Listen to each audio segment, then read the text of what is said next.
T-1, fire.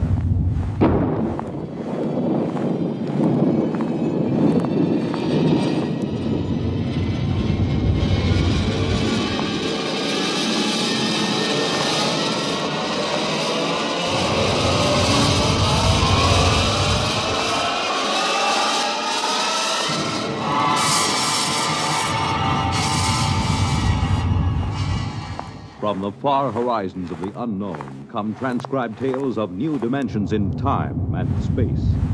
These are stories of the future, adventures in which you'll live in a million, could be years, on 1,000 maybe worlds. The National Broadcasting Company, in cooperation with Galaxy Science Fiction Magazine, presents X minus 1.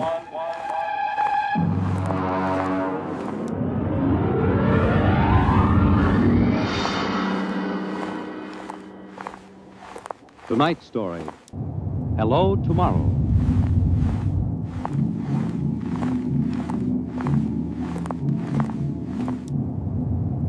After the Third Atomic War, when the Earth was a mass of red radioactive dust, a handful of men and women went deep underground in the struggle for survival. A new civilization was built deep underground, a civilization which must keep a ceaseless vigil against the deadly gamma rays which filter down through the Earth. A civilization where the prime consideration is the genetic survival of the race. It is to this civilization, in the year of our Lord, 4195, that we take you now.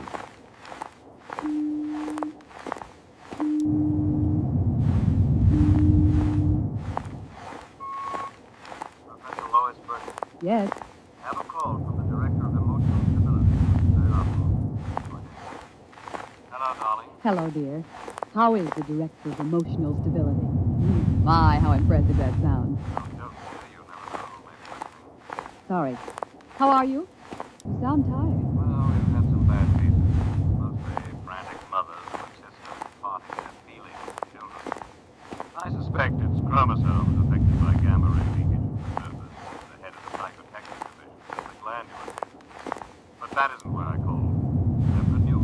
What is it? Genetic board has approved our application for marriage. So soon? Our chromosomes tested perfect. We can marry anytime we want. And the geneticists know that our offspring should be 90 percentile of perfection. I know. What's the matter? You are happy about it, aren't you? Of course. Terribly happy. I'm coming right over to the lab. You'll have to give me some time. What's the trouble? No trouble. You know that genetic survey I've been working on? Huh? What about it? Well, I've finally gotten permission to study an actual living case, a specimen of imperfect genetic transmission. Really? They're bringing him, or it, up from the condemned cages on the lower level. You will be careful. There's nothing to be afraid of. The specimen is XJ12. It's been studied before many times and is quite well trained. Oh, there's my door signal. I'll have to hang up, darling. See you later. Yes? Professor Burton? Yes. I'm from the Phylogenic Institute. Oh, you brought my specimen? May I come in? By all means.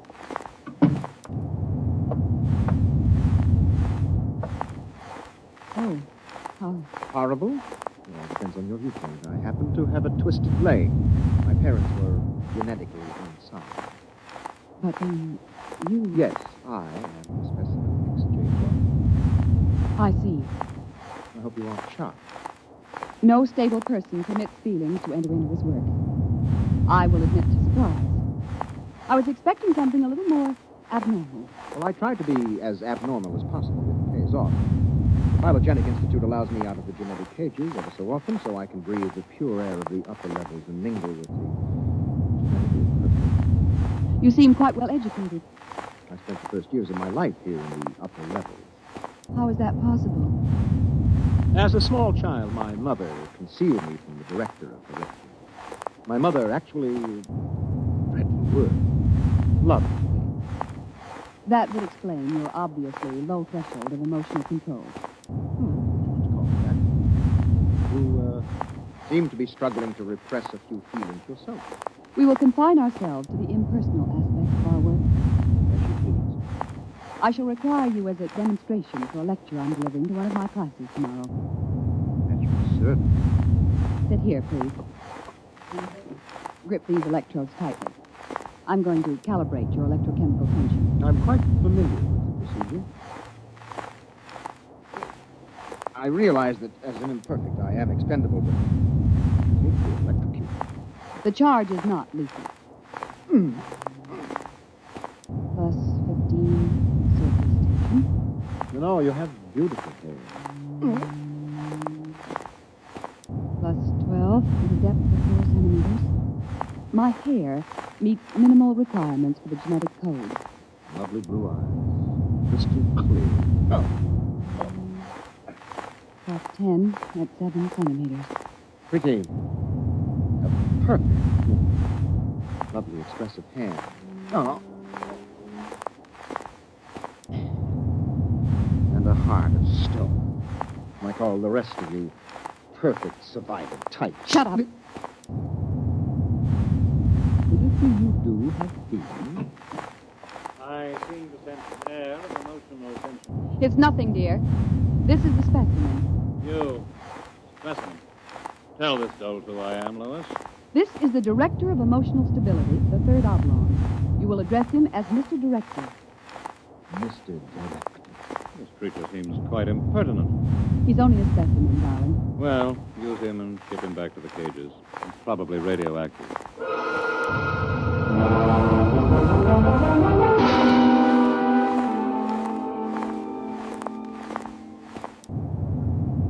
Attention, attention. The next demonstration will be conducted by Professor Lois Burton of the Institute of Genetics. Her topic, the probability of radioactive damage in the chromosome heredity of imperfect non-survival types. Professor Burton.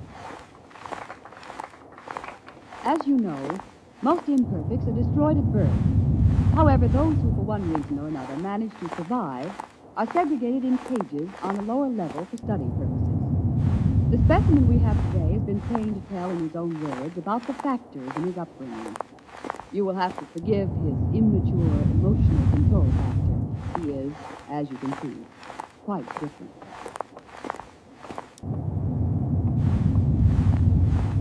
Specimen XJ12.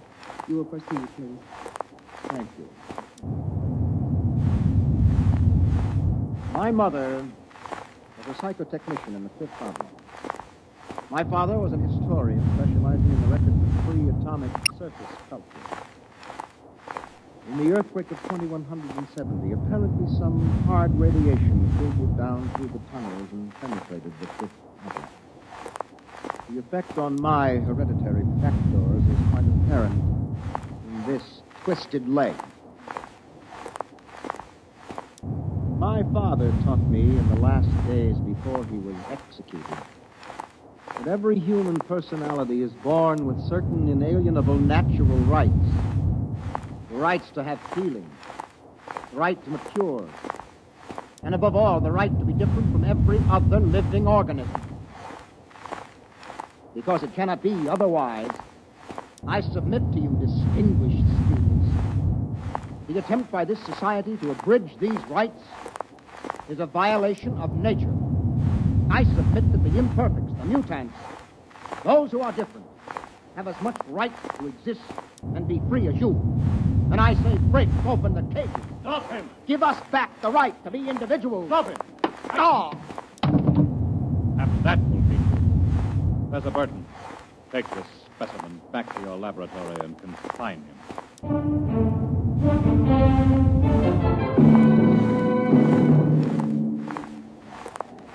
Hold still while I bandage your head. You'll be all right. I suppose you detest me for getting you into trouble. I don't detest you. What? I don't know why, but as you spoke, something began to stir in me. Tell me what you feel. If I moved you, then I must have moved the others, some of them at least. For some reason, I took pride in what you were doing, seeing you stand up against them. Why do you look at me like that? I can't help it. I wish you wouldn't. You're only an imperfect, you know. Please, My name is Oren. please, Say it. Oren. Oren. Again. Oren. Lois. Oren. Lois. How touching. Walter, I've been listening for some time. Walter, how could you? In my capacity as Director of Emotional Stability, it is my duty. What are you going to do? Specimen XJ12 will be disposed of quite systematically by the state. For the good of the state, for the good of the genetic code, and in the name of emotional stability.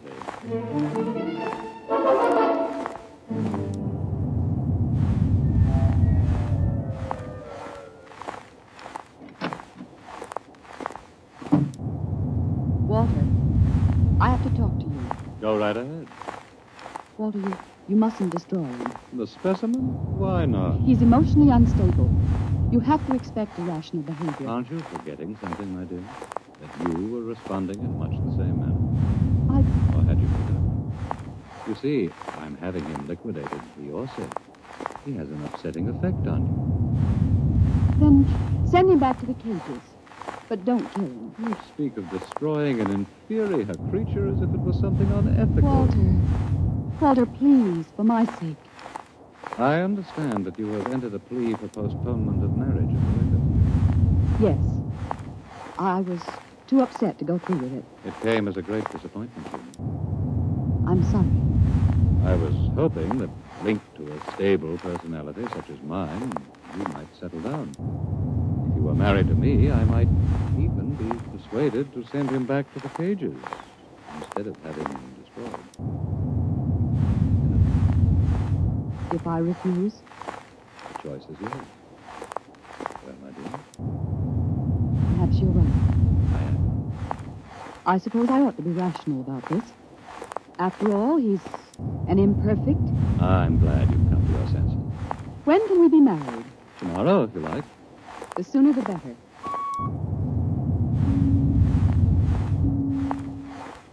Let me talk to the custodian, please. Hello? This is the Director of Emotional Stability for the Third Oblong. I would like you to cancel the execution of specimen XJ12. Turn him over to be remanded permanently to the genetic cages. You'd better go. I'll pick you up in, say, an hour, and we'll make plans. All right? Yes, of course.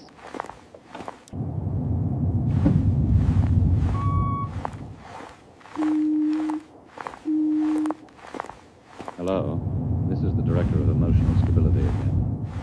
I want you to cancel that last order. Proceed with the execution, but under conditions of absolute secrecy. No, don't use the lethal chain. Take him through the upper level to the tunnels. Yes. Yes, I'll issue a pass for the radiation checkpoint.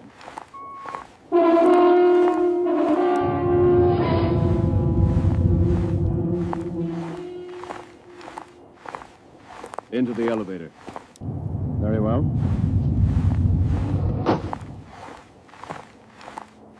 Why are we going toward the surface? The cages are on the lower levels. Radiation check. We've never done that before. New procedure. Walk. Halt. You can't go beyond this point. There is radioactivity in the tunnels. I have a pass from the Director of Emotional Stability for the Third Oblong. Special mission. I'll open the area. March inside.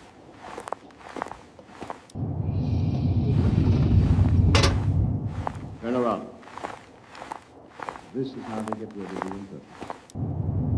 Before you dispose of them. Yes?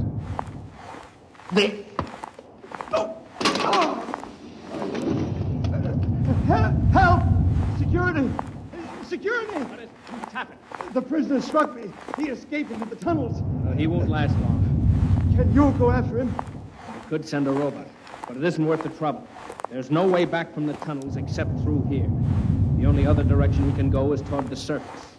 And the closer he gets, the hotter the radiation. Now, I think you can consider your prisoner officially dead.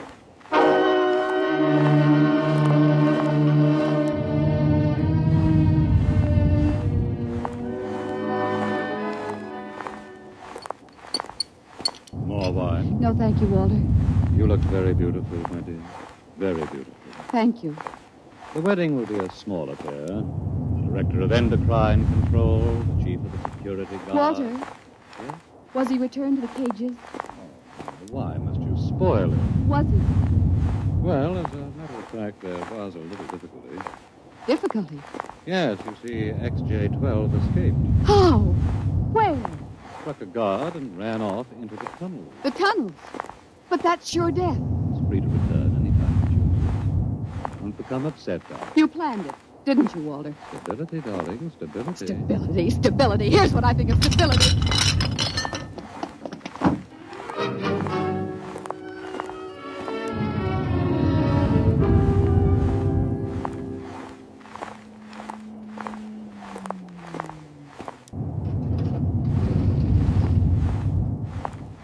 Halt! State your business. I'm Professor Burton of the Genetic Institute. You can't go into the tunnels, Professor. You'll have to let me by. I'm the fiancée of the Director of Emotional Stability. I suppose you're after the one who escaped? Yes, He's quite dangerous, I understand. I'm well armed. Wouldn't it be better to send a robot? I'm quite capable of handling him. He was my subject. All right, miss. It's your risk.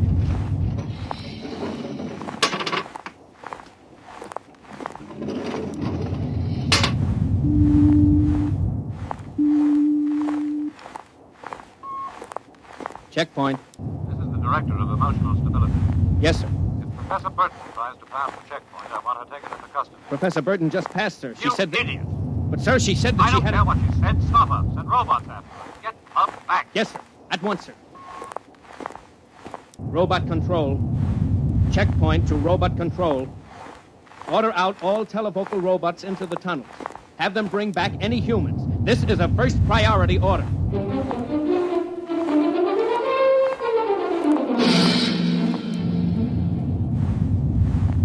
Oren! Oren! Oren!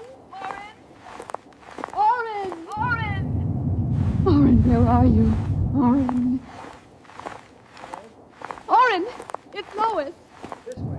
Coming around. Over here. Oh, darling, darling. Lois, why did you come here? It's I suicide. had to, darling. You're all right. So far. You've got to turn back. Give yourself up. They'll kill You me. can't stay here. The radiation is +4 at this point. It gets worse as you approach the surface. Lois, darling, go back. What will you do? I'm going ahead. But you can't. I can.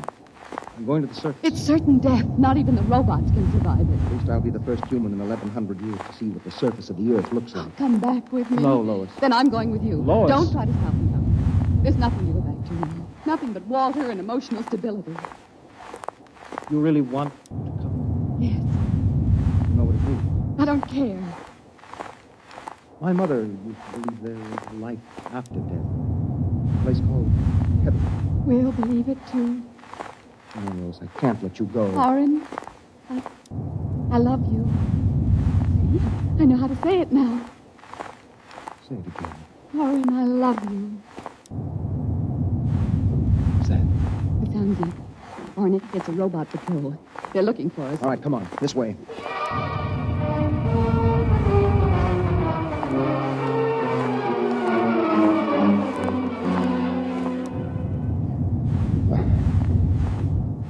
Oren, wait. It can't be much farther, darling. The robots.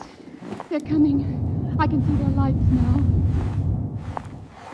Listen, they stop. The lights are swinging around. Oren, they see us. Come on. Look, Lois, look ahead. You can see the lights reflecting from something. It looks like a lead door. Come on through. There must be some way to close it. Oh, yes, here. Let me help.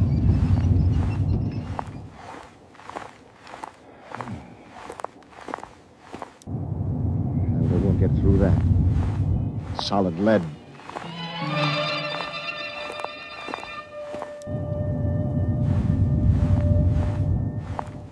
Oren, I feel so strange. Where are we? I don't know. Look, up there. A huge round light. Lois. Yes, Oren. Lois, that's Luna. The moon. We're on the surface. Strange and red everything looks. How it glows. It's the radioactivity. Quiet and peaceful. deadly. Hush down. Hush. Sit here and rest with me. Put your arm around me. Orin, I'm afraid. Orin, we're going to die. Don't think about that. Just think about us. Alone. The first humans to stand on the surface of Earth in 1,100 years. That door must have been placed there by the last handful of survivors who went underground after the atomic wars. And those other lights, the small ones, they must be stars. Orin, I'm so tired. Go to sleep, Amy. Put your head on my shoulder. And sleep. Hold me, Orin. Hold me very close.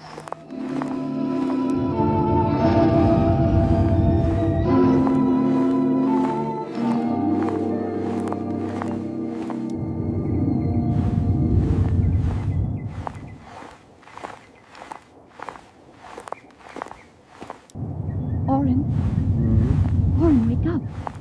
Hmm? What? Look, it's light. The whole universe is light. Oh, Orin, how beautiful. Look. This must be the heaven my mother talked about. See the plants? All green and fresh. And the birds. How strange they look. Lois, this isn't heaven. Well, we must be dead, Orin. We should be dead. The radiation. By all the laws of nature, yes. And By yet... all the laws of nature. Orin. Mm. Orin, we're not dead. This is Earth. And we're alive.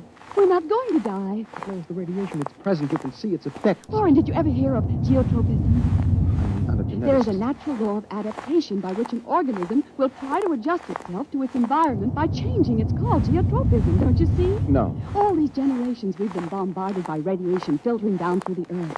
Each successive generation must have inherited some degree of immunity. But... Orin, it can't hurt us. Don't you see? We're immune. We're probably the first generation to inherit sufficient immunity. Well, if that's true, then we can transmit that immunity to the wrong direction. And they to their children. Come on. We'll have to find food and water. Wait a minute. What are you doing with that rock? I want to scratch something on the outside of this lead door.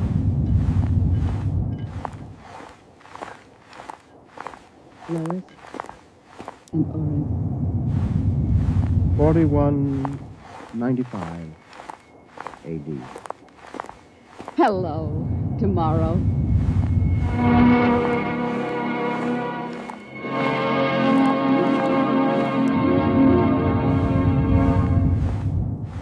You have just heard X-1, presented by the National Broadcasting Company in cooperation with Galaxy Science Fiction Magazine. It was an original story by George Lefferts, starring Jan Miner and John Larkin, and directed by Daniel Sutter. Next week, A Gun for Dinosaur by L. Sprague de Camp on X-1. This is the NBC Radio Network.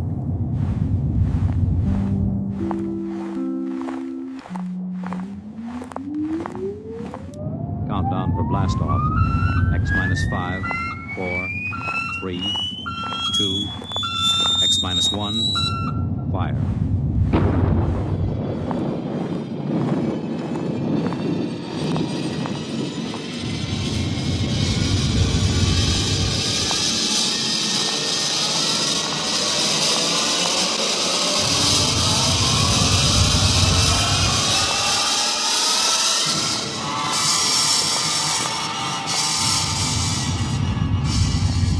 From the far horizons of the unknown come transcribed tales of new dimensions in time and space. These are stories of the future, adventures in which you'll live in a million could-be years on 1,000 maybe worlds. The National Broadcasting Company, in cooperation with Street and Smith, publishers of astounding science fiction, presents X minus 1.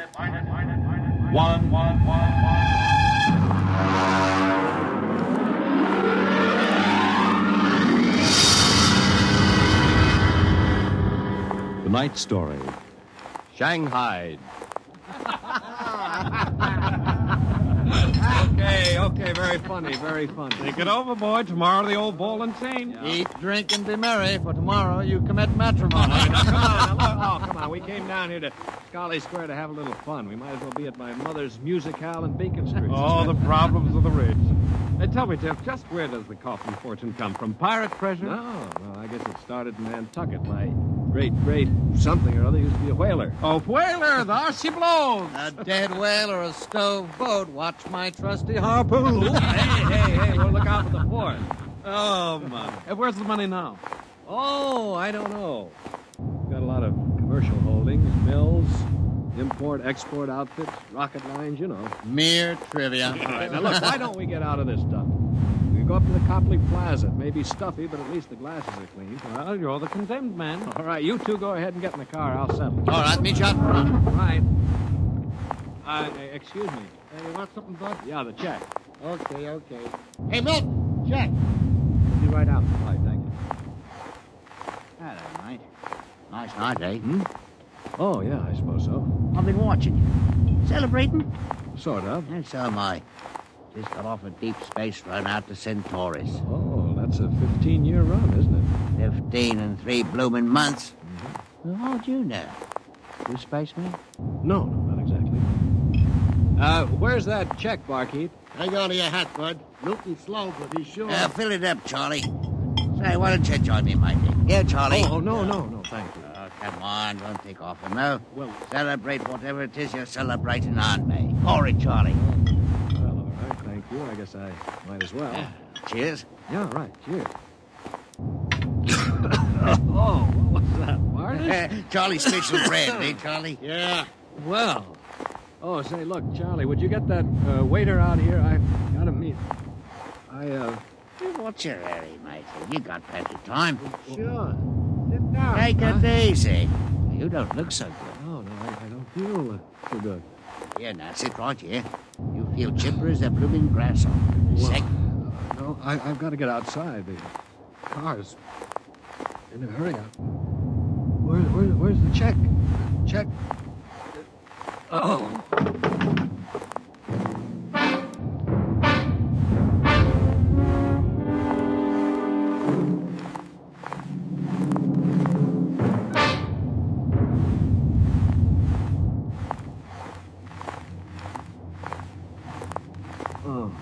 All right, matey. Up on your feet. Wakey. Oh, right, let go. What's the idea? Rise and shine and greet the dawn. What? Where am I? What's going on here? Now, come on now, matey. Up in there. Then wakey. No, wait a minute. So you were at that bar, Scully Square. Come on now, up on deck or you'll be in trouble. Deck? What are you talking about? Where am I? It's hard to say exactly. Offhand, about 8 hours out of Atlantic Spaceport. Atlantic Spaceport? Well, look, what kind of a joke is this? If Alan and Peter think this is funny, what ship is this? R.S. Michael M. Rafferty, coffin line. Oh, off inline. Well, that makes it easy. Now, you've got to put back to port. Forget your toothbrush, Banks. No, listen. Why don't you take me to the captain, or I'll tear you apart. Here, I'll grab my jacket. All right, get moving. Sure, my dear. I'll take you to the captain. But you're going to be sorry.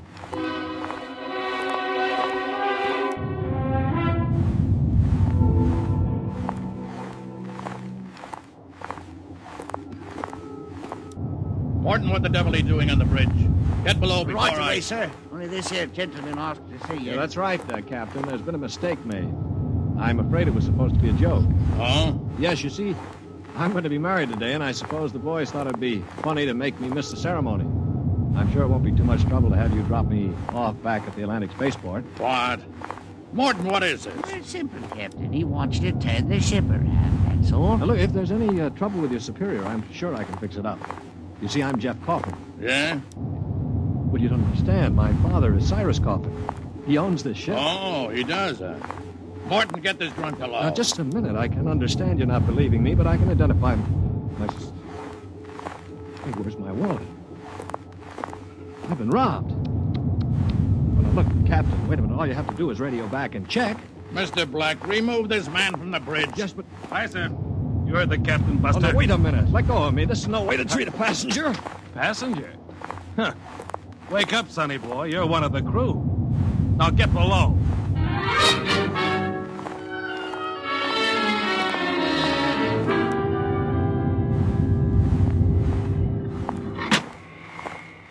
All right now, mate. Grab yourself a buffer. Get to work on those neck But plates. they can't get away with this. This is kidnapping. Perhaps yes, perhaps no. Now get this here deck nice and shiny, and we might even see about some grub.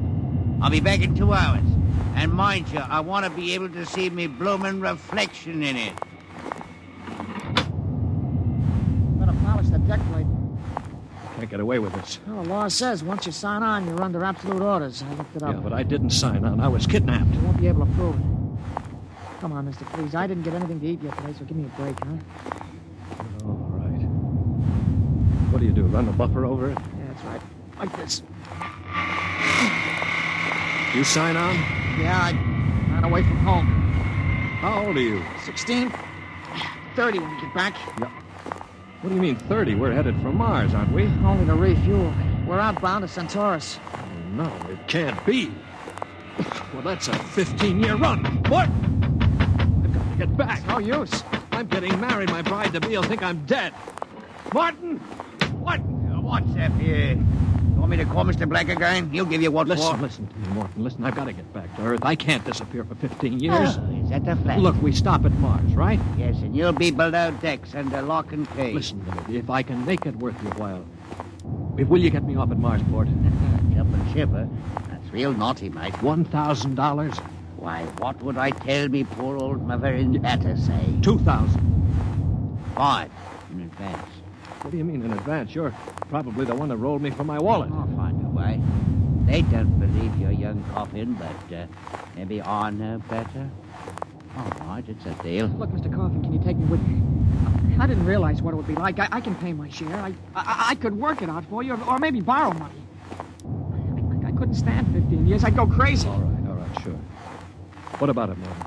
Oil cost you another 1,000. You cheap swindler. Here now, Mr. Coffin.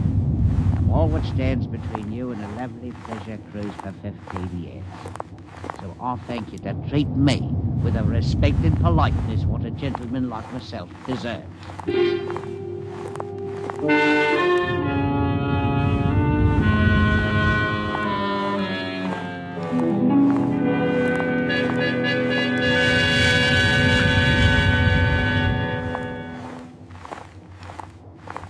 Stand by. Stand by for landing procedure. All right now, listen careful. This is the cable locker for the grappling anchor. When she lands, this hatch will open. Cables go out. Don't get yourself caught in them, you'll be tore apart. All right, we've got that. You sure we can get out? You just do what I say. You drop down to the last pit. Nobody'll be there. Lie low in the pit till dark. Got that? Right. Look, Morton, I'll tell the patrol you helped us get away. That'll help you when they catch up with this gang. Yeah, thank you, sir. Thank you kindly. I've got to get to my station now. Back. Thanks. Thanks, Mr. Morton.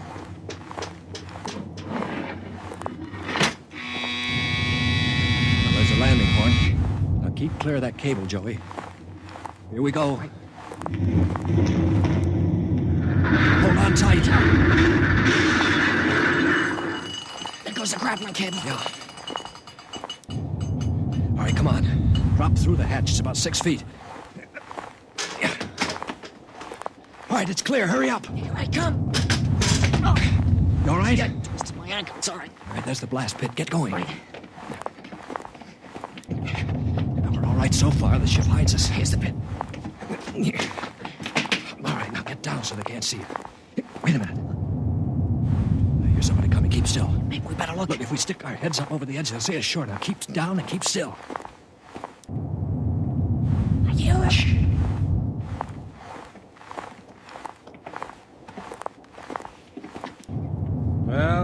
Well. Look what we have here. 2 little babes in the wood. Now you two move and I'll shoot you in the belly. What? You got good eyes. I told you I saw him coming this way, Mr. Black. Jumping ship. My, that's a terrible thing to do.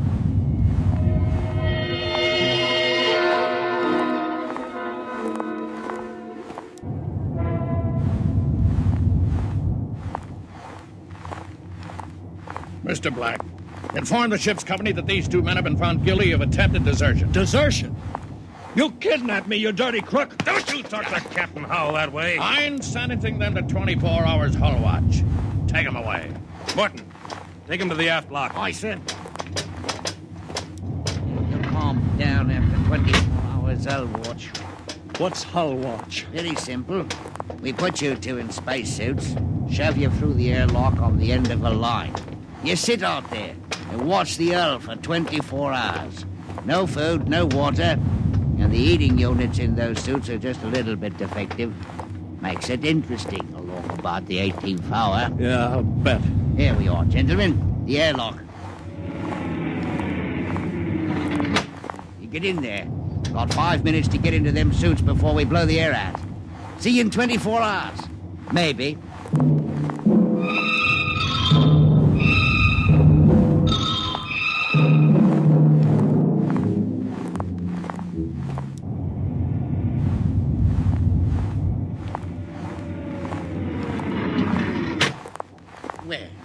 Welcome back to our little home. Water. Thirsty, eh? You should control these animals' instincts. Yeah, water. Right, yeah? Yeah. Slopping like a bloody animal.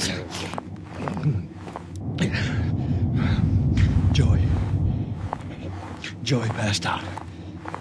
Help him. He'll be all right. Teach a lesson, both of you. Take my advice and behave yourselves. We've got 15 years to go on this here ship. You might as well make the best of it.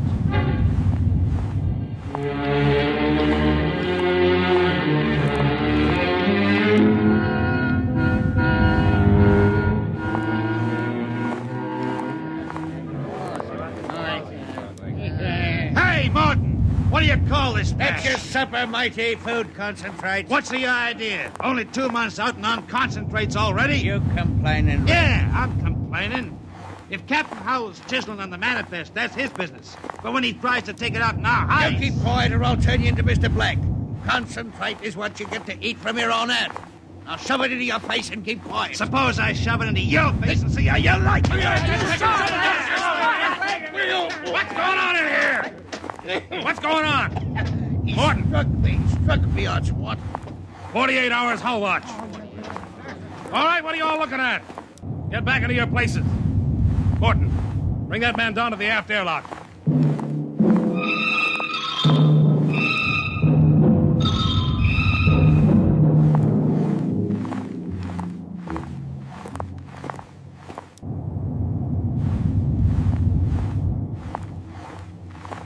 It's murder, that's what. Plain murder. Space Code gives a 30-hour limit for punishment. They didn't even have a burial. Just shoved them out the lock. If the owners knew about this, they'd stop it.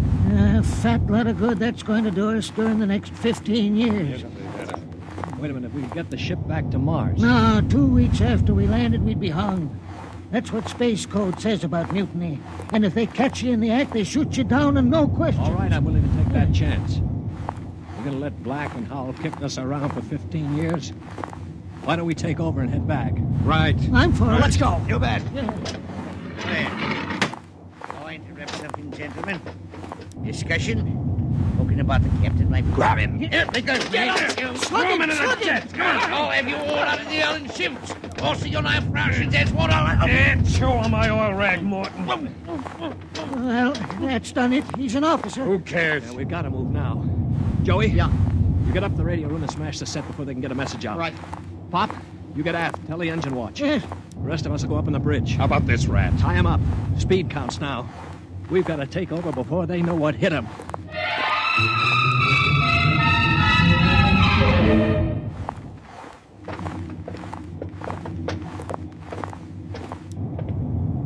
All right, careful. We've got to surprise them. Don't worry, we'll get him cold. Jeff, Shh, quiet. Sparks was sending when I got in, but I knocked him out and smashed the set. We're okay. Good boy.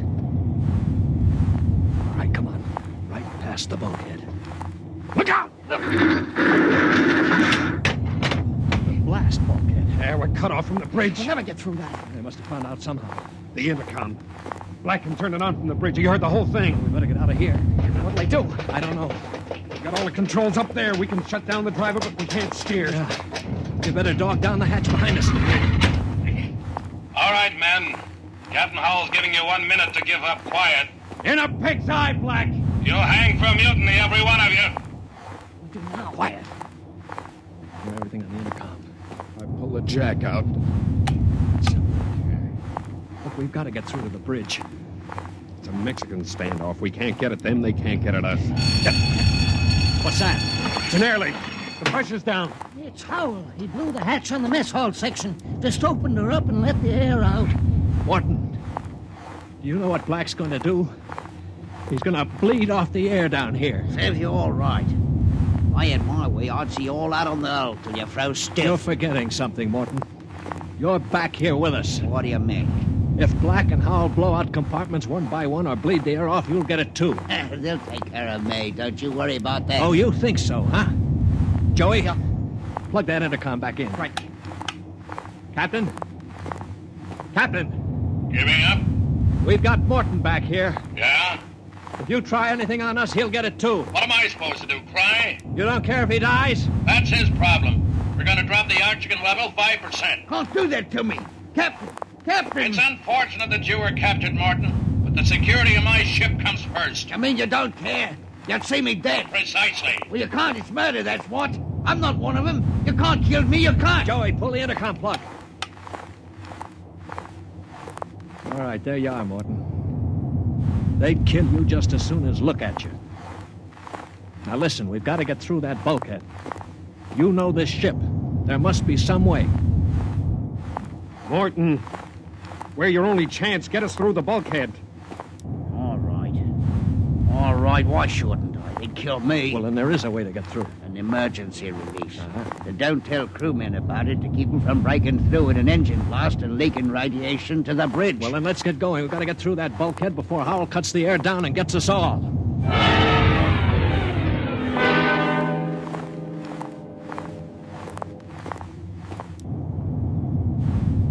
Here's the bulkhead, Morgan. Where's the release? Under the floor panel. You can pry it up. All right, hurry. I got it.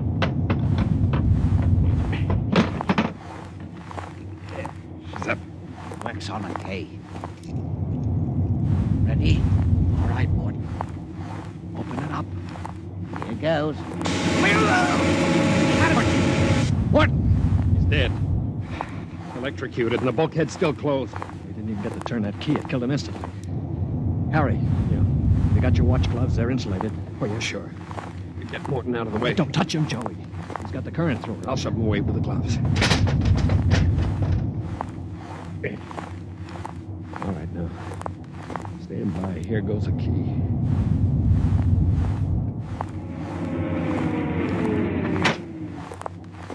All right, let's go. Get him. Come on in! That's it! Stand back there! Come on, get him! Stand back! All right, Blacksby, are you like this? All right, grab the gun. Joey, look out! Let go of that gun, Howell. All right, hold them both. You don't have to worry about Black. I got him square with a wrench. We better tie up the captain. Well, what do you think you're going to do now? We're going to turn around and go back home. I don't think so. I burned the navigation tapes, and none of you can recalculate them. Why, you You'll dirty- just wander in space till the fuel gives out. You'll die right here on this ship.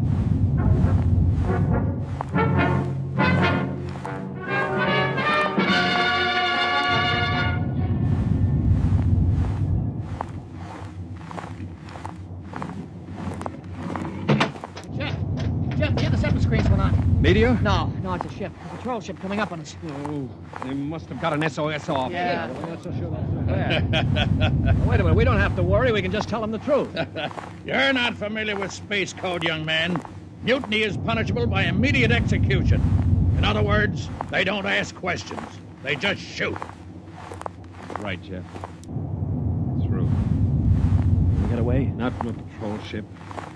Already sent us a heave to flash. If we run, they'll blow us out of space. I'm afraid your mutiny is about over with, gentlemen. They'll be aboard in an hour. 10 minutes after that, you'll all be dead.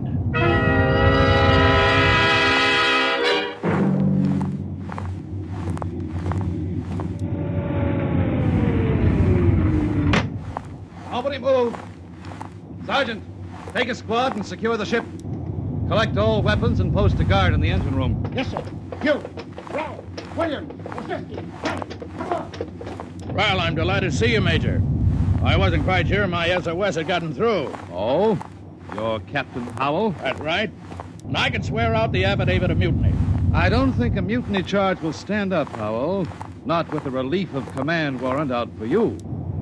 I think we'll just forget about it. But you can't do that. The space code is clear. You recorded my SOS. No, we didn't, Howell. Then how'd you get here? They sent us after you to get Jeff Coffin. Where is he? I'm Jeff Coffin. Jeff, we had a missing persons alarm for you, and then when a check you signed turned up at Marsport. A check?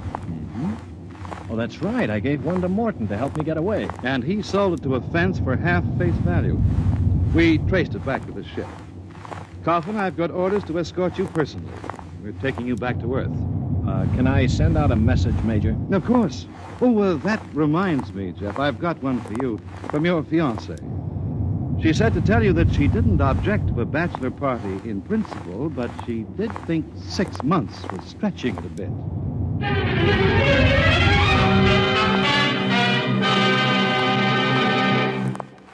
You have just heard X-1, presented by the National Broadcasting Company in cooperation with Street and Smith, publishers of astounding science fiction.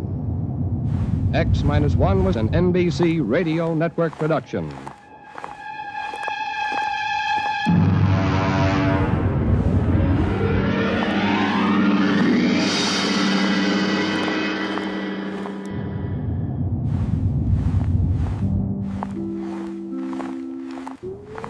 Countdown for blast off. X-5, 4, 3, 2, X-1, fire.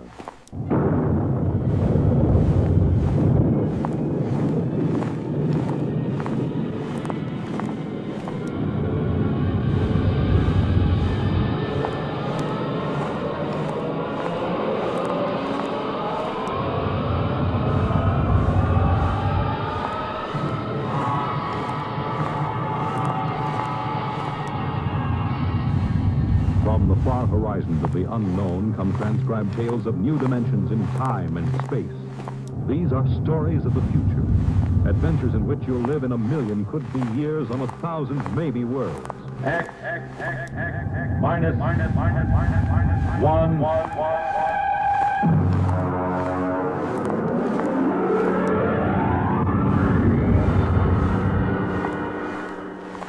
Tonight's story, The Parade, by George Lefferts.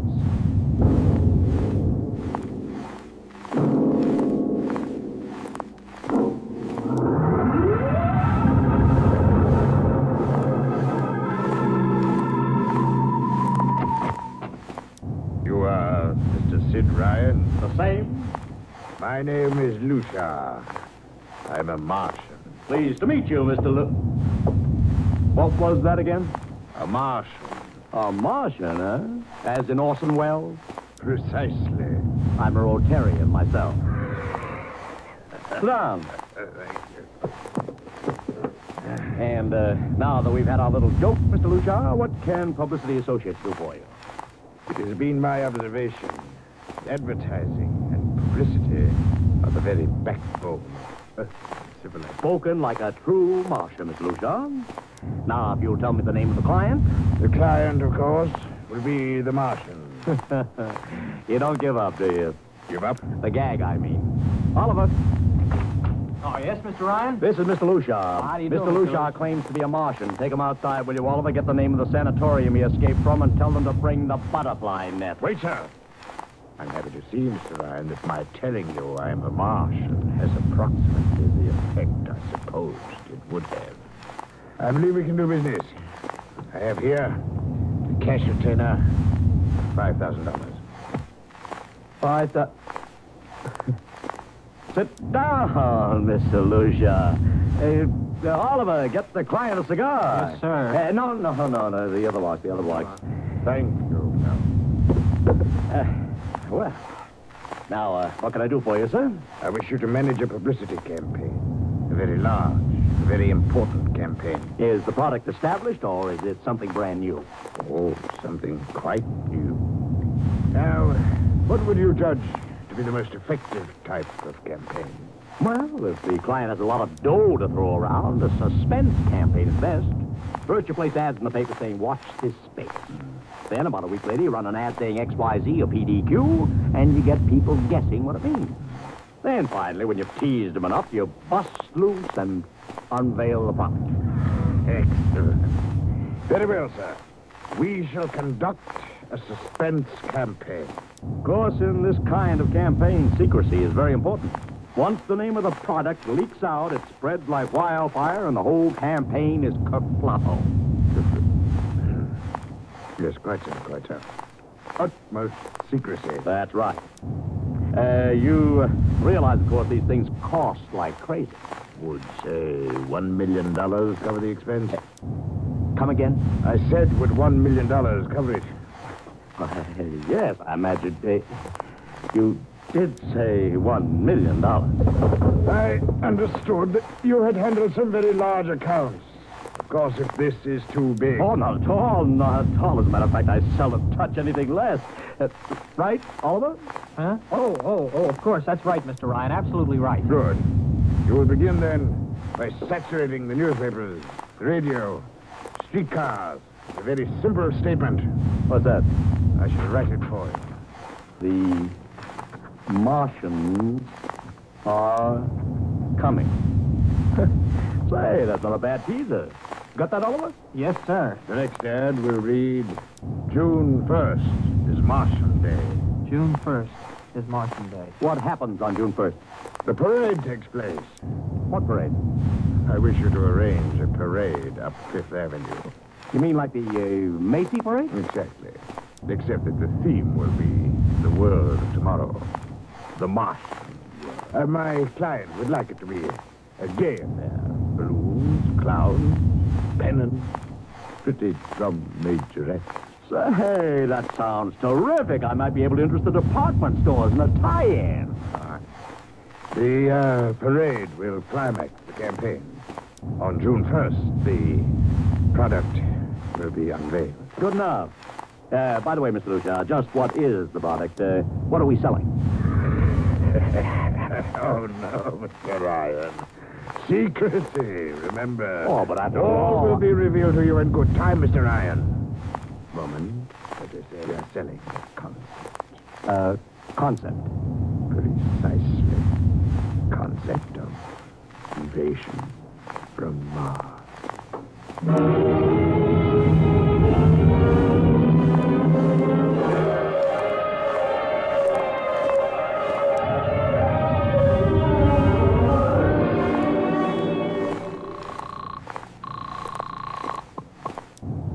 Benny Marcus, please. This is Benny. Benny, this is Sid Ryan over at Publicity Associates. Listen, Benny, how you fix for midgets? I got midgets. Fine. I need 40 midgets for a parade. 40. June 1st. And listen, Benny, I want them dressed in little spacesuits.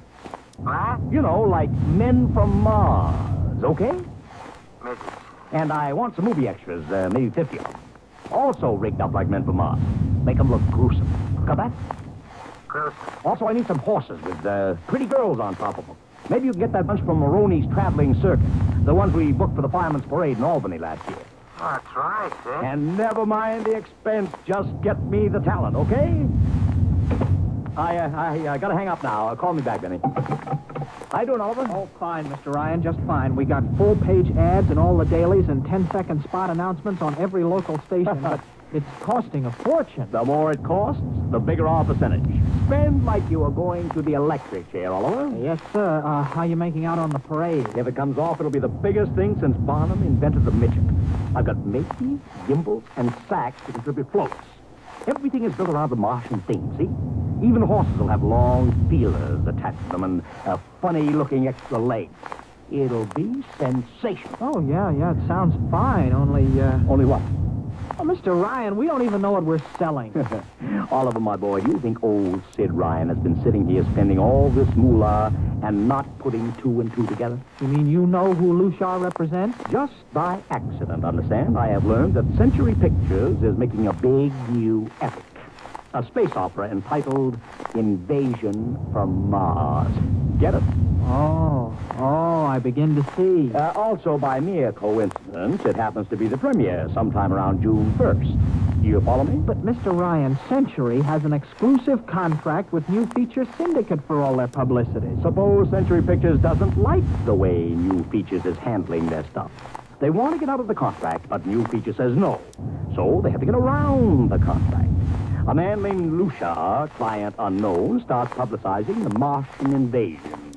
Need I go further? Oh, I get it, Mr. Ryan. Gee, I suppose I should have thought of that. No, Oliver, that's what I like about you. You're so innocent.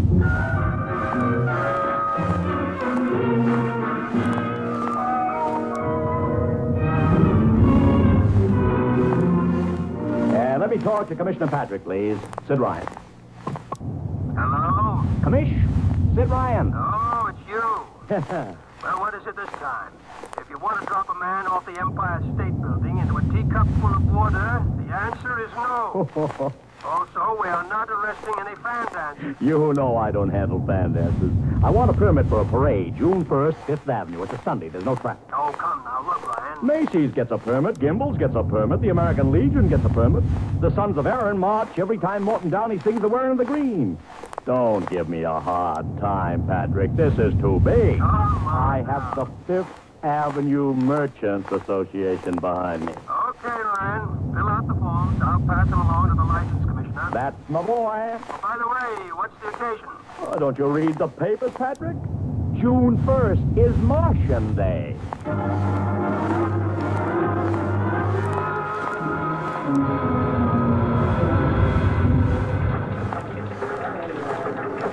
Well, Mr. Ryan, how is the campaign going? Like fire, Mr. Lucia, like fire. Everybody and his brother is going along with the gang. Yesterday, we distributed 50,000 Martian hats to school kids. I even arranged for Commissioner Patrick to accept a $50,000 check for the policeman's benevolent fund from the man from Mars.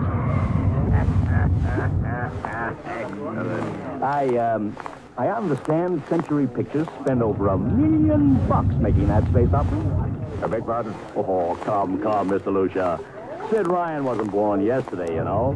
I know who our client is, even if you don't admit it. You do? Always thinking that's me. Well, as long as you know, let's keep it to ourselves, shall we, Mr. Ryan? As you once remarked, when these things leak out, it destroys the surprise and ruins the effectiveness of the campaign.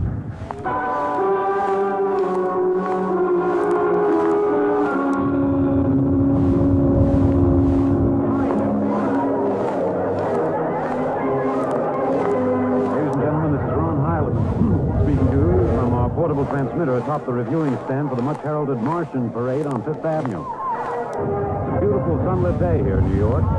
Perfect day for a parade. And the streets are packed with thousands of spectators, all eager to find out what this is all about.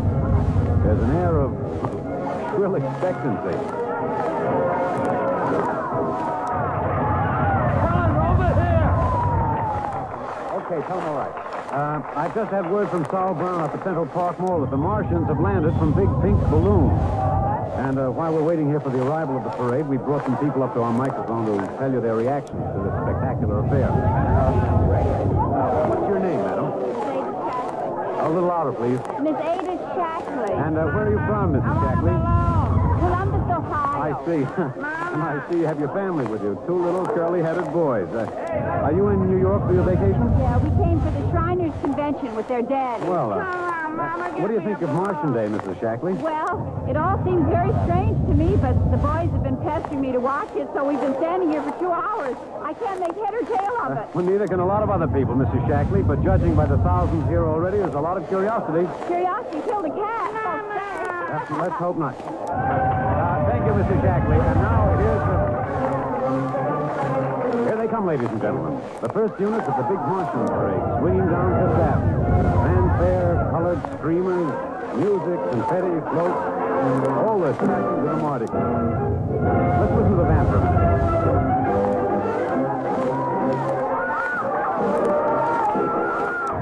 Here in the vanguard, the whole troop of little midgets in weird-looking pink and blue spacesuits, carrying Rube Goldberg weapons with signs painted on them. I can read one which says Atomic Blaster. Another has a placard reading, "We're marching through Georgia." And here come the clowns, laughing and falling all over each other. They're giving free sugar candy to the kids along the way. Yes, ladies and gentlemen, this is a happy, laughing crowd along Fifth Avenue today. A true reflection of a great sense of humor and good nature that makes America the place it is. Why, only... What's this? The crowd's murmuring now. They've fallen somewhat silent. There's something coming. I'll try to get it for you. What? Ladies and gentlemen, here comes the Martian contingent. This is promised as the climax of the show. And now a great hush has fallen over the crowd. Quite a sight to see these thousands of people standing here expectantly, hearing only the great regular sigh of their mass breathing. Now here they come, ladies and gentlemen. The Martians, marching in booted, helmeted ranks, row after row of them. This is an impressive sight, ladies and gentlemen. And a rather serious contrast to the rest of the joyous slapstick parade we've been witnessing up till now. There are perhaps 200 tall, broad-chested men dressed in metallic gray spacesuits with thick glass visors drawn across their faces. Each one's holding an ominous-looking ray gun at the ready position. Marching in absolute silence, keeping steps perfectly as though some deep, unspoken command is marking time for them. Even the children are awed by the unexpected, warlike realism of the Martian Legion. And now the first ranks of the Martians move past us, down Fifth Avenue toward the reviewing stands at the square. No one moves. There, a woman, ladies and gentlemen, just dashed out into the street. For what reason, I don't know. She just slipped through the police cordon somehow. They're after her now, but she's already reached the ranks of the marchers, and she's trying to lift the visor of one of the Martian spacesuits. Wait. She's fallen. She screamed and then fell forward in a dead faint. The Martian column keeps right on coming. Unless they break ranks, they're going to trample her. No. The policemen have got her now. They're dragging her away, out of the way. They're trying to revive her now. All sorts of rumors have begun filtering back through the crowd. Some are even whispering that the woman's dead. We don't know yet, but whatever's happened, the incident seems to have cast a slight shadow over the mood of the crowd. The carefree holiday air seems to have vanished. The crowd's stirring uneasily, a little disturbed at what we've just seen. Nothing to be alarmed at, however. It just seems a shame that anything like this should happen to spoil our enjoyment of the Martian parade.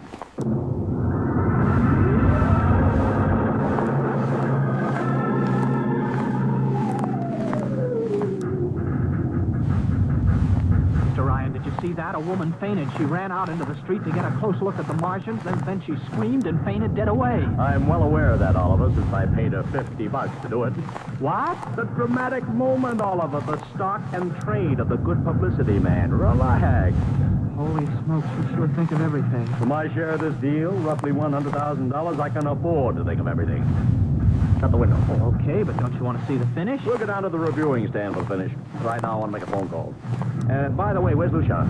I haven't seen her. Well, close the window, Oliver. Well, okay, Mr. Ryan.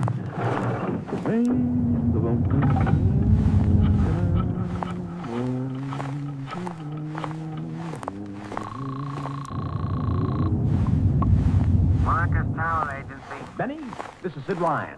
Oh, say, listen, Sid, I was going to call you. I'm awful sorry about those Martians. What do you mean, sorry? They're terrific. No, don't joke, Sid. I mean it. Well, I mean it, too. They're great. Are you in a bag? Never felt better. Mean it, don't you? Of course I mean it. What is this? There are Martians in the parade? About 150. Of course, I only ordered 50, but Sid. under the circumstance... Sid. What is it? Sid, don't you know I couldn't get you a single movie extra? There's a studio strike in New York. Huh? Wait a minute. Where'd these guys come from if you didn't hire them? I don't know. Hold on. Oliver? Oh, yes, Mr. Ryan? Did you hire those Martians? Well, no, sir, I didn't... Benny, this is on the level, isn't it? Oh, yes, Sid, Okay, Benny, I'll call you back. What's the matter, Mr. Ryan? Oh, no. Just don't know. Wonder if Lucia... What's Century Pictures number? Tremaine 4, 1000. Tremaine 4, Century Picture, you old star. give me Marty Sanford, your publicity director. One moment, please. Sanford.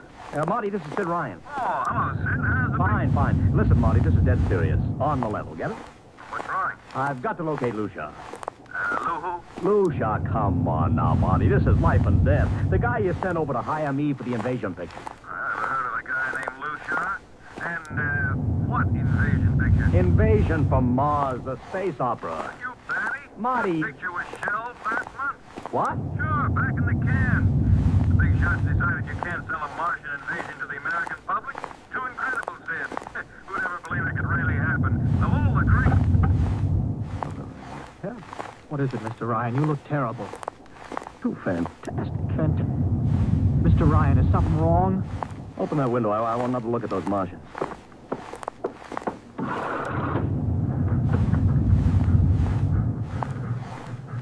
Look at it. Oliver, you were in the Army. Could 150 movie extras learn to march like that in, say, 24 hours? No. Not in 24 days, Mr. Ryan. Not a second's hesitation. Not one out of step. Look at the way they carry those ray guns at the ready. The only other time I've seen troops march like that was on film of the Nazi SS troops marching through the streets of Paris. Mr. Ryan. Oliver, get down there. Find that woman who painted. Her name's Gloria Montez. Get her up here. Make it fast.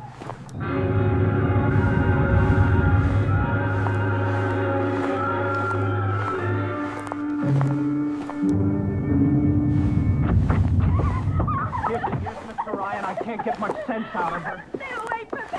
Okay, Gloria. You can cut out the act and relax. It's me, Sid Ryan. Gloria, settle down. Baby, it's me, Sid. It's awful. It's those big green eyes and those feelings like a cat's face. Baby, snap out of it. Listen, what happened down there? You ran out and screamed like I told you, but the fainting, that wasn't in the act. Go away, please. Go away. Just one question, baby. Inside that helmet, what did you see?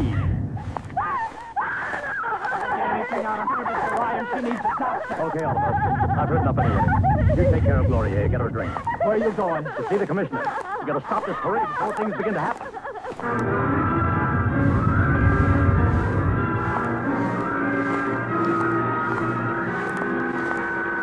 Okay, Ryan, what's the beef? Listen, Patrick, I don't know what it is, see, but something's wrong. You've got to stop that parade. I suppose you'd like the riot squad. That would get you a front-page spread on every paper in town. Now, look, Ryan, I've got no time for your cheap publicity gags. I'm a busy man. Listen, I'm trying to tell you I don't know where those Martians came from, who they are, anything about them. Oh, Ryan, I'm wise to your tricks. Now, if you let the sergeant show you out... You won't do it, huh?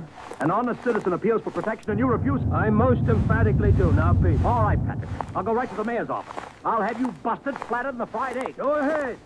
I'm sure His Honor will be glad to toss you out on that phony nickel-plated skull of yours.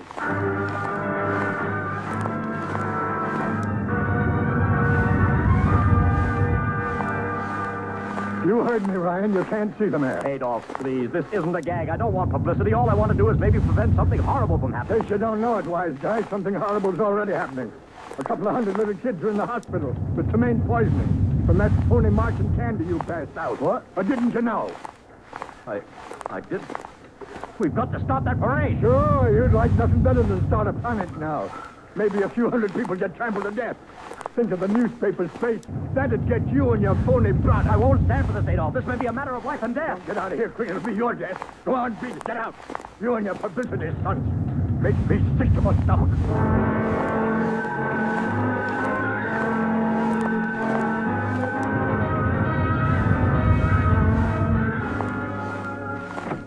Oliver! Oliver! Oliver, where are you? Oliver! Oliver! Oliver! It is useless to scream at him, Mr. Ryan. Your friend is quite dead. Lucia.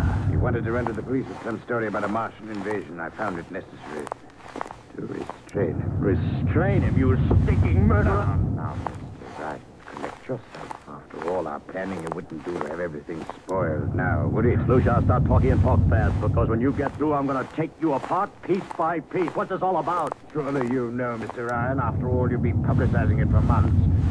See, before colonizing your planet, the Martian government sent some of us as scouts in advance, disguised as Earthmen, of course, to study your habits, your weaknesses. We found that the people on Earth are predominantly conditioned by advertising, publicity. So we conceived the idea of treating our entire invasion as a vast publicity stunt. Clever, yes?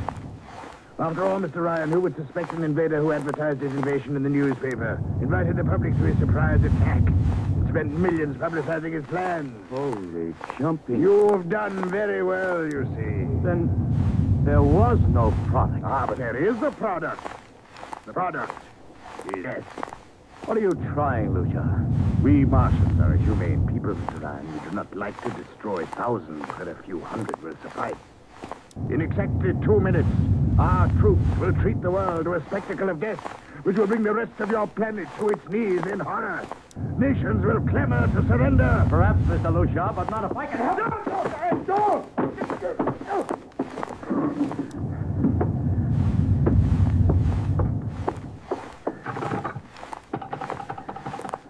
Yes, please. Operator, this is Mr. Ryan. Get me the field telephone on the reviewing stand of the Martian Day Parade. Hurry. Anyone in particular? Just hurry. Reviewing stand. Hello? Get me Commissioner Patrick. Hello? Hello. You have to talk louder. I want Commissioner Patrick. Patrick! Wait a minute. Things are quieting down. Hey, what was that you wanted? This is Ryan. I have to talk to the Commissioner. It's a matter of life and death. Well, you can't talk to him now. The Chief Marshal is presenting the PBA check to him. The Martians are going to fire a salute. Listen, you gotta stop him. What? Stop him! I'm sorry, Mr. Ryan. I can't. You idiot! The worst is going.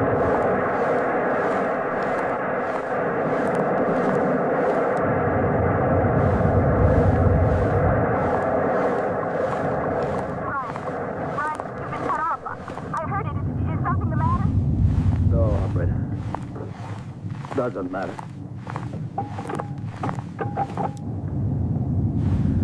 Nothing matters now.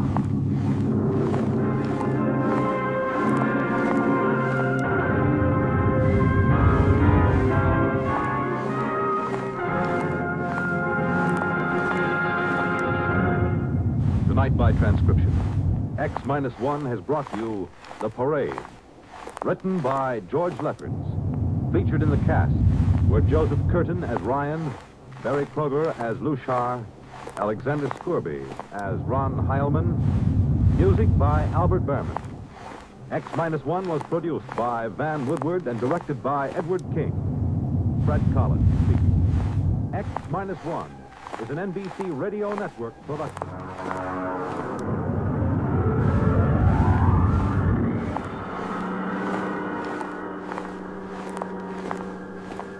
Now, next week, The Cave of the Night.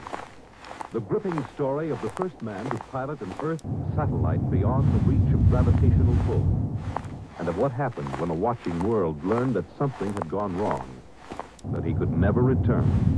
That he was doomed to die a lingering death in the arching blackness of the sky. The Cave of Night.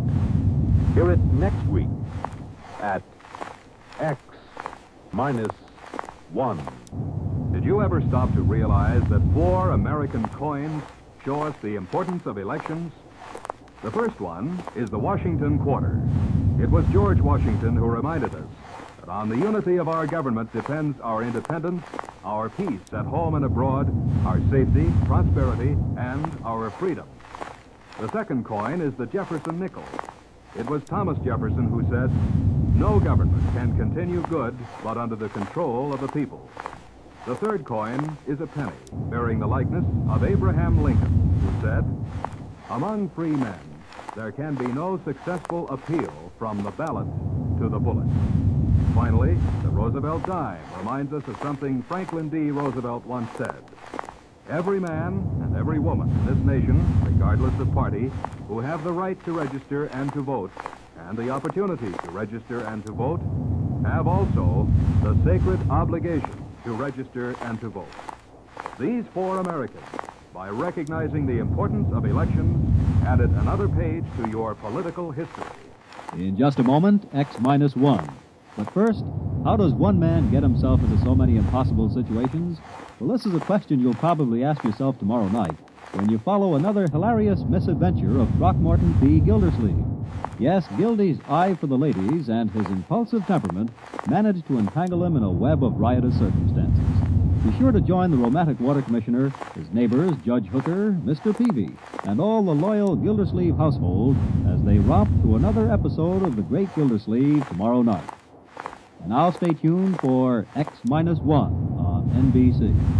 X-1 salutes our Philadelphia station. Its new call letters, WRCV. Countdown for blast off. X-5, 4, 3, 2, X-1, fire.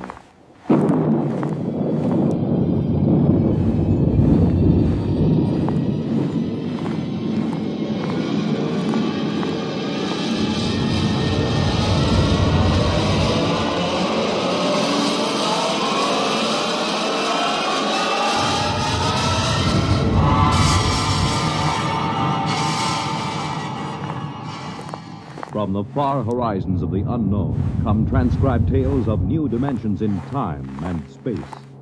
These are stories of a future, adventures in which you'll live in a million could-be years on 1,000 maybe worlds. The National Broadcasting Company, in cooperation with Galaxy Science Fiction Magazine, presents X minus one.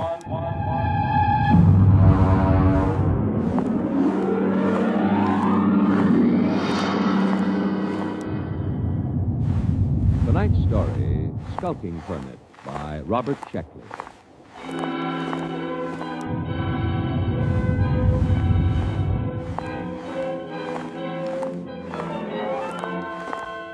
August 16th, year 2204. 2. Central Colonial Administrative Authority, Alpha Centauri Sector. From Colonial Contact Inspector 37. Subject, Planet New Delaware. Following the procedure outlined in manual for contact with lost colonies, open communication by interstellar radio with New Delaware.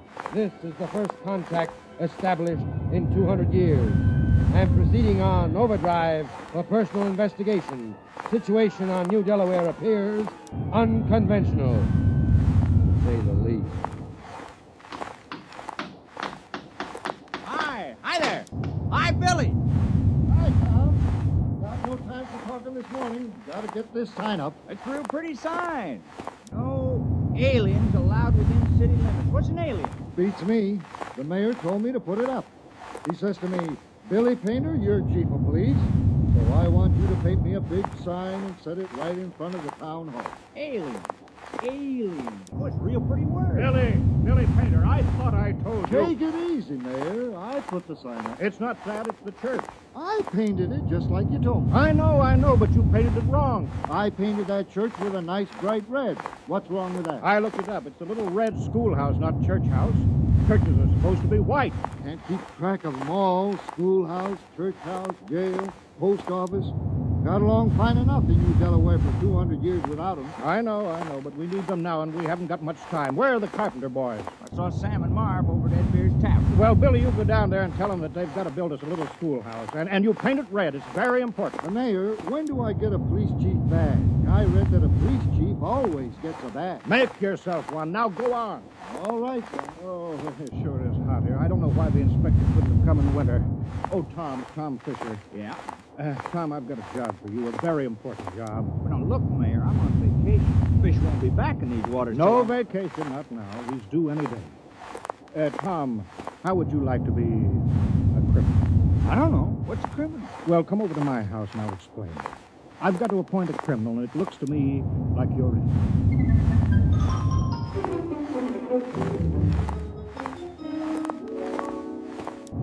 You don't mind sitting right next to the interstellar radio, do you? I'm waiting for a call. Thought that thing was broken. No, it wasn't broken. My father told me always to leave the monitor on recording in case. There didn't seem to be anybody calling, not for 200 years. Not since that war back on Earth. Oh, that's time. Now, you just listen. They said that they would call just at this time. New Delaware, do you hear me? New Delaware, come in immediately. Yes, we hear you. This is Colonial Inspector 37. As I told you in my broadcast yesterday, there's been no contact with the outer colonies for some centuries due to unsettled conditions here. But that's over, except for a little mopping up. New Delaware is still a colony of Earth and subject to her law. Do you acknowledge that status? Oh, yes. We called a town meeting last night and talked it all over. We're still loyal to Earth. Excellent. That saves us the trouble of sending an expeditionary force to reconquer you. However, as Colonial Contact Inspector, I will be obliged to make a personal investigation to make sure that you conform fully to the customs, institutions, and traditions of Imperial Earth. All the books talk about Earth as a united democracy. A lot can change in 200 years. And of course, there's been war. Do you hear me, New Delaware? Oh, yes, sir. We hear you. You realize, of course, there is room for only one intelligent species in the universe. Man. All others must be suppressed, wiped out. We can tolerate no aliens. I'm sure you understand, General. I'm not a general. I'm a mayor. You're in charge, aren't you? Yes. Then you're a general. I'm sure you're running an Earth colony, General, with no radical departures from the norm. free elections or anything else on the fruit drive list. It is impossible to administer an empire where everyone does as he wishes. Get your colony in order, General. I will call to inspect you in exactly 1 week. That is all. Well, you see how it is, Tom. Now, Tom, about your job. I'm appointing you town criminal. I don't see why there has to be a criminal. That's a very important part of Earth society. All the books say so, Tom. The criminal is as important as the postman or the police chief. He works against society. If you don't have people working against society, how can you have people working for it? How can there be any more important job? I don't want to do it. Now, be reasonable, Tom. Put yourself in my position. This inspector comes and he meets Billy Painter, our police chief. He asks to see the jail. Then he says, no prisoners? How can I hold my head up and tell him that we don't have any crime? No crime, you'll say. But Earth colonies always have crime. Don't you see? Right there, the whole thing falls through. He'll see that we're not truly Earth-like. We're faking it. We're aliens. You heard what he said about being rough and deep. Well, yeah, but why me? Can't spare anyone else. And you've got narrow eyes. Criminals always have narrow eyes. Well, they aren't that narrow. Tom, please, we're all doing our part. You want to help now, don't you? Oh, I suppose so. Fine, you're our criminal. Here, I've got this paper all made out for you, just to make it legal. Skulking permit. Know all men by these presents that Tom Fisher is a duly authorized thief and murderer. He is hereby required to skulk in dismal alleys, haunt places of low repute, and to break the law. Yeah, what's the law? I'll let you know as fast as I make them up. All Earth colonies have laws. Oh, well, what do I do? You steal and kill. Look, I'll give you a couple of books, huh? Steal as much as you like. One murder should be enough. It don't sound sensible somehow. Well, you can work it through, Tom. Why don't you start off easy, like by haunting a place of low repute?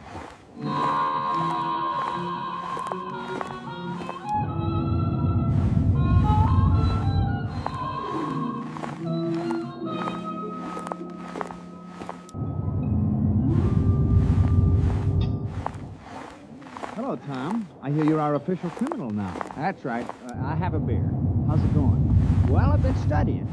I can't put my finger on it yet. Did you get the weapons Mary Carpenter sent over? Yeah, a hatchet, a spear, 2 knives, and a blackjack. I stuck myself with a spear, Ed. The whole thing ain't sensible to me. I can't figure out what's the purpose of crime. What do people get out of it? Here's the beer. I tried a new route this time. Tell me how you like it. Very dry. Less filling. How come you ain't out thieving now, Tom? Oh, I'm planning. My permit says I have to haunt places of low repute, and that's why I'm here. Well, this ain't no place of low repute. You serve the worst meals in town. No, my wife can't cook. But there's a real friendly atmosphere here. The folks like it, Tom. It's all changed, Ed. I'm making this tavern my headquarters. It's now a criminal lair. Try to keep a nice place and a lot of thanks you can. Hi, Tom. You seen anything yet? Well, not yet, Mary, no. I'll have a paracuda. Don't worry, Tom. You'll catch on. If anyone in this village can learn, you can. Sure, we got confidence in you, Tom. Why don't you steal something right now, Tom? Go ahead. Well, I suppose I could. I brought 2 geepers in my basket. They're real ripe. You could steal those. Well, they are nice-looking geepers, Mary. Real tasty. Go ahead, Tom. Steal it. Well, these are nice-looking geepers. Mind if I take one out the light and look at it? No, Tom, you go right ahead. Now, just a minute there. Hi, Billy. What do you have? I'm on official police business. What were you doing with that geeper, Tom? Just looking at it. I don't think you were just looking at it, Tom. I think you were planning on stealing it. You're a suspicious character. I think I better lock you up for further questioning. No, Billy. What are you doing? I'm doing my duty, Mayor. Tom here is looking mighty suspicious. The book says... I know what the book says. I gave you the book. You can't go arresting Tom, not yet. But there's no other criminal in the village. Oh, Billy, don't you understand? This village needs a criminal record. Acting suspiciously isn't a crime. All right, but I was just trying to do my job. I'll still get you, Tom. Remember, crime does not pay. Hey, that's a real slick way of putting it, isn't it? I thought it was kind of catchy. I read it in the book. Well, Tom, go ahead. Now steal something. I'm not in the mood anymore. You better get to it soon, and don't forget the murder. Is it really necessary? I wish it was, but this colony has been here for over 200 years, and we haven't had a single murder. Not one. I suppose we should have one. I'll take care of it. Good boy, Tom. We're counting on you. Billy, I want you to paint up a couple hundred signs saying private property, no trespassing, violators will be prosecuted, and a dozen saying speed limit 35 miles an hour. Why? All we got is those bog horses, and they won't go faster than a walk. Never mind. You got to have a speed limit. It's civilized.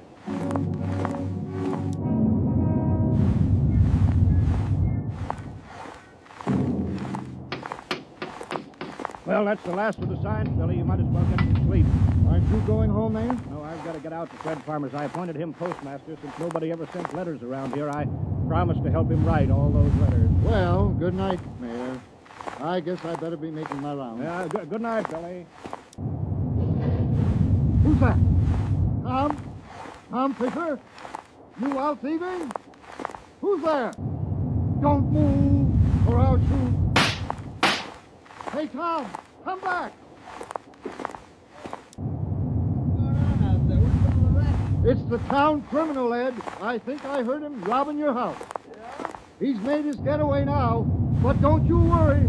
I'll get him yet. All right, but get him in the morning, will you? Some of us are trying to sleep.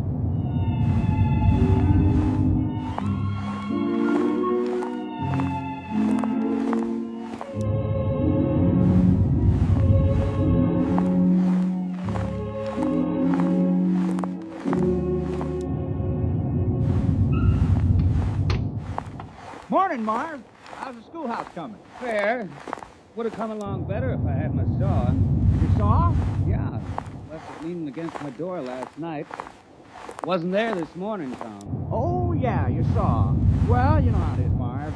I had to practice some skulking last night. Yeah, sure. Say, do you suppose I could use the saw for a while, just for an hour or two? Well, I don't know.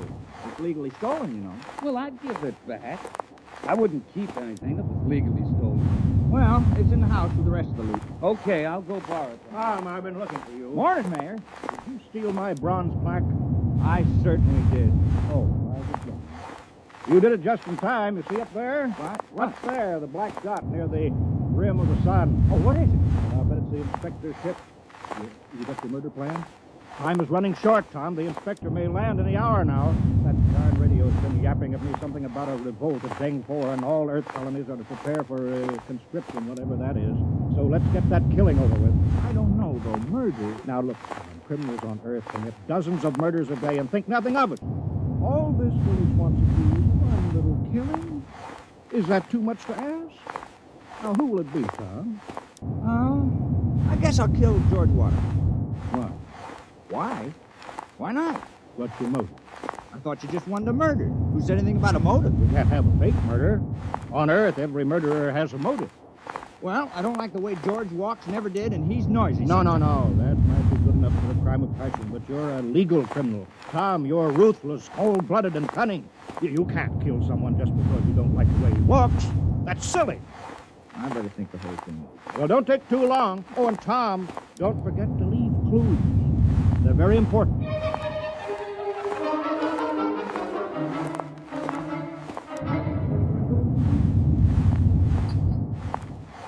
Have another beer, Tom. I don't mind if I do. Hey, how do you like the way I fixed the tavern over? I hung up dirty curtains, you know.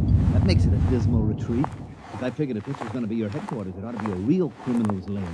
I like the bloodstains on the floor. That's only Billy Painter's root-berry red paint. No, but it looks like bloodstains. Hey, how's the liver coming? Well, not so good. I've been thinking about it, Ed. Do you realize I'm supposed to kill somebody? I'm supposed to make somebody cease to exist. I mean, like, take Marv Carpenter. Here he is today working on a schoolhouse, big fella. Now, if I kill him, well, he wouldn't work anymore. I've been trying to imagine Marv Carpenter lying on the ground with his eyes glaring open and his mouth twisted and never going to hold a piece of wood in his hands again or never going to sing a song or have a beer or anything. That just made me kind of sick. I mean, I could go on with the thieving, but murder... Yeah, I know, but Tom, it's your job. It's for the good of the village. Murder. I better have another beer. Hey, what's that? That must be the inspector's ship landing. Come on, let's go see.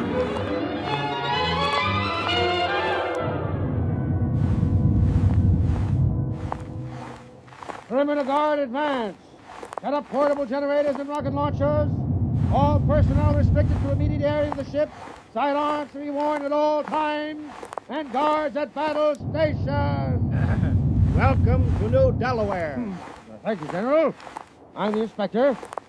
This is Mr. Grant, my political advisor. Is this the capital of the colony? Well, I'm afraid there's only this village on the whole of New Delaware. Only one?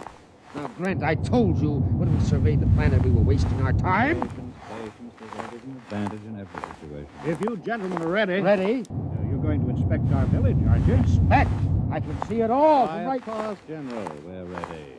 Let's inspect your village.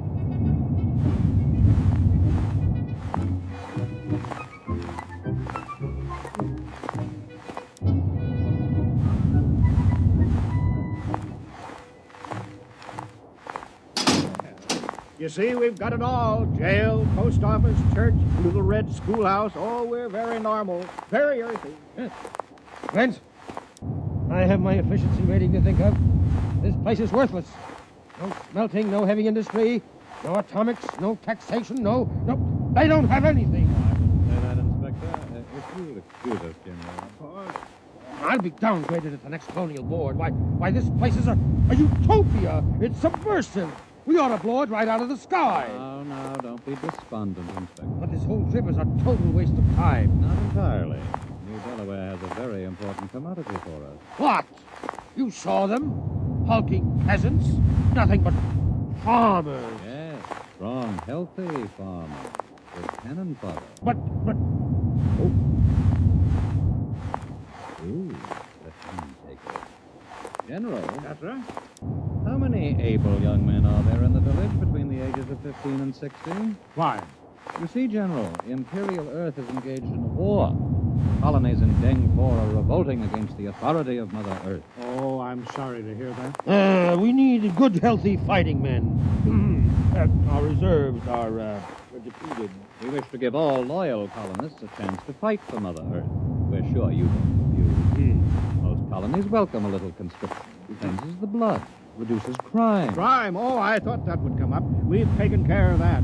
I appointed... Now, you see, Grant, 60, 70, perhaps 100 recruits. Not such a waste of time coming here at all. Perhaps not. Sergeant, detail a squad of 50 men armed with portable heat generators to post a guard in the village. All right, Mr. Mayor. Suppose we go talk this problem over.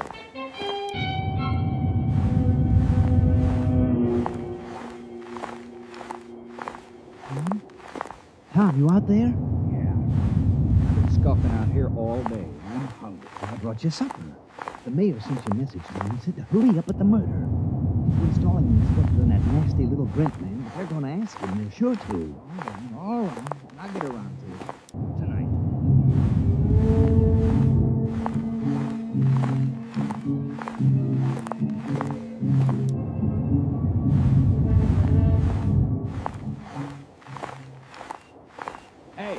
Hey, wait a minute. Oh, hello, Tom. What are you doing? You said there had to be a murder, so Now, wait. I didn't mean me. It can't be me. Why not? Well, for one thing, somebody has to talk to the inspector. He's waiting for me. Someone has to Billy show him how to... can do that. You think a knife would be more fatal in the heart or in the throat? Well, nothing personal, of course. Wait. If there's nothing personal, then you have no motive. Oh.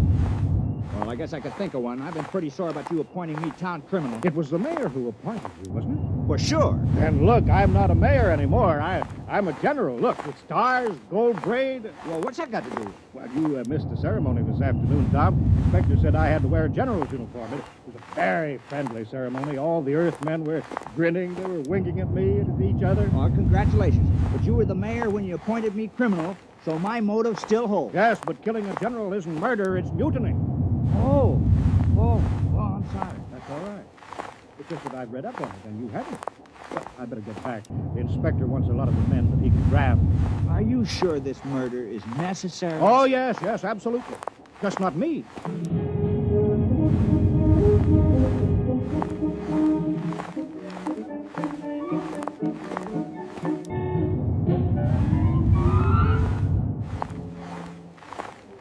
No luck, huh, Tom? I just can't do it. Ed, I can't kill anybody in the village. I grew up with them. I've worked with them. I've drunk root beer with them. I don't have any motive for killing any of them. And But you do have to commit a murder, Tom. You don't want to let the village down. But I can't kill the people I've known all my life. No, I suppose not. Wait a minute, I got an idea. Ed, suppose I kill the inspector. Well, what's your motive? Oh, it would be a very terrible crime. I'd be killing for glory, for fame, for notoriety, and it'll show Earth how earthy New Delaware really is. Why, they'll say crime is so bad here that a criminal actually killed their inspector on the very first day. Tom, that's just the sort of thing a master criminal would do. Oh, you think it's a good idea, huh? I think it's great, Tom. How are you going to do it? Well, one of those soldiers got drunk in a bottle of your keyboard juice and dropped his gun. I picked it up. Oh, is that a gun? Yeah, you push this button here. Hey, look out! Oh, sorry, Ed. Now I'll have to get the carpenter boys to fix that hole in the roof. Oh, well, I'll be careful. Did you kill the soldier? Of course not. No point in killing the wrong man. Well, I better get going. I'll wait for him on the path between the mayor's house and the ship. Good luck, Tom. Thanks.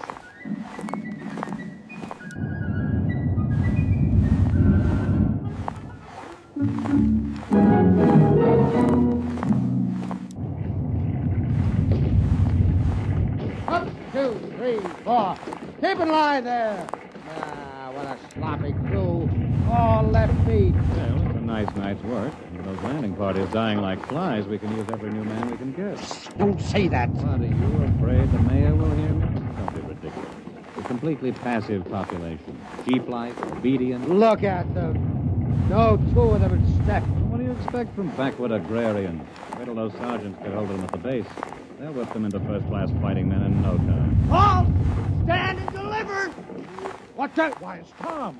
Hands up, Inspector. Huh? I got you covered. Now, the rest of you drop your guns and move out of the way. What?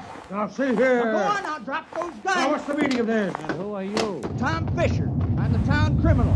I'm going to kill the inspector. Now, please move out of the way. Criminal?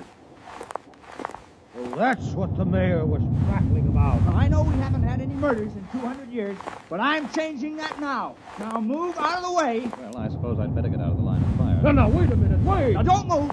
I know just how to do it. I've been thinking about it. Now, I'll push this button, and you'll die. You'll fall down on the path, and your eyes will open, and your mouth twisted, and no air going in and out of your lungs, and no beat to your heart, and I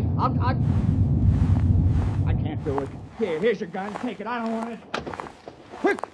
After him! Sergeant, take a squad and search the forest. Take it easy, Inspector. This whole planet is forest. 10,000 men couldn't find him if he doesn't want to be. But I'll have him hanged on the spot. Oh, I'm terribly sorry. Sergeant, have the entire ship's company turned out. General, I want all your people out looking for him. Shoot on sight.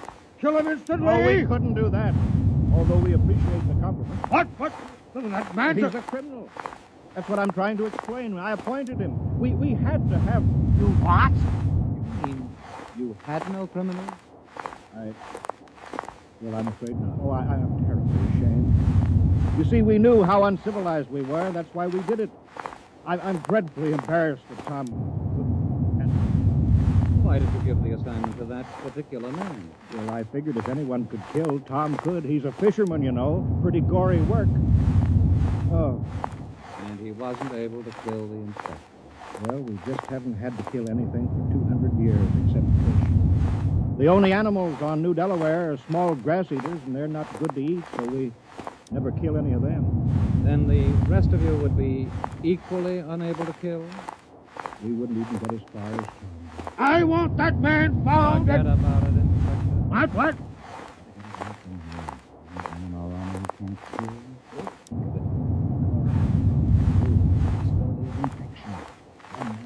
Position endangering a cruise ship or maybe a whole fleet because he can't kill. Risk, Inspector. Yes, sir. See what you mean. Order your troops back to the ship. Take off at once.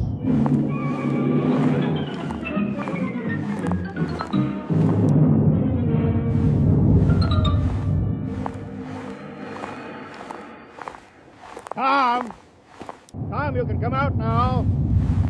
Tom, they're gone. He's hiding around here somewhere, Mayor. Yeah. Tom! I'm sorry, Miss Bunker. Well, don't feel bad about it. It was an impossible job. I'm afraid it was. I thought that just possibly you could swing it, but you can't be blamed, Tom. There's not another man in the village who could have done the job even as well. What are we going to do with all those buildings, Mayor? The jail, the post office, the little red schoolhouse, the church? Well, I think we'll build a playground for the kids with swings and slides and sandboxes for them. Another playground? Surely, why not? Well, I guess I won't be needing my skulking permit anymore. No, I guess not. Oh, well, we did our best. I had the chance and I let you all down. It's not your fault, Tom. Look how long it took Earth to get civilized. Thousands of years. And we were trying to do it in 2 weeks.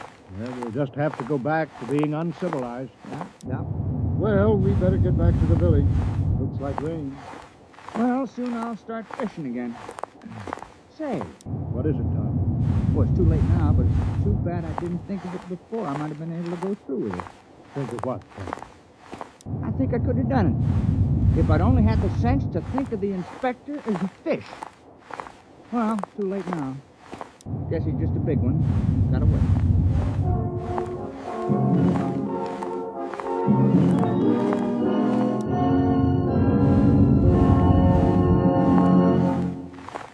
You've just heard X-1, presented by the National Broadcasting Company, in cooperation with Galaxy Science Fiction Magazine, which this month features an unusual story by James E. Gunn, Cylana, a story of what happened when crime suddenly invaded a crimeless society, and where the only way to catch a thief was to manufacture a thief. Galaxy Magazine, on your newsstand today. Tonight, by transcription, X-1 has brought you Skulking Permit, a story from the pages of Galaxy, written by Robert Sheckley and adapted for radio by Ernest Kenoy. Featured in the cast were Dick Hamilton, Wendell Holmes, Joe DeSantis, Joseph Boland, Alan Hewitt, Bill Quinn, Mandel Kramer, and Ruby Dee. Your announcer, Jack Costello. X-1 was directed by Daniel Sutter.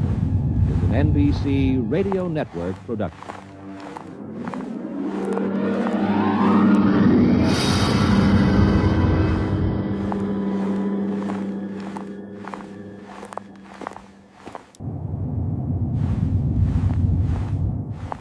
Let's visit Fibber McGee and Molly tonight on the NBC Radio Network.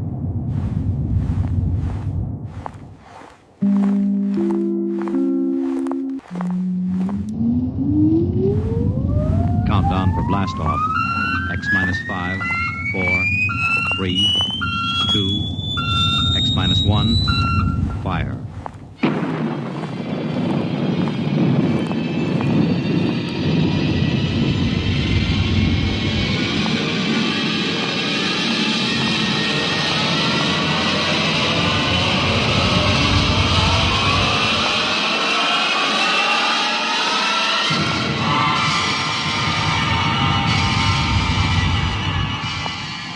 From the far horizons of the unknown come transcribed tales of new dimensions in time and space.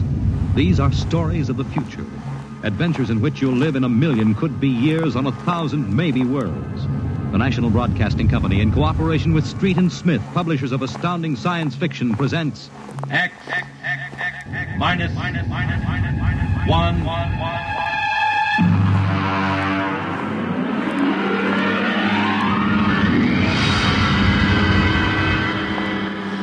Tonight's story, The Green Hills of Earth.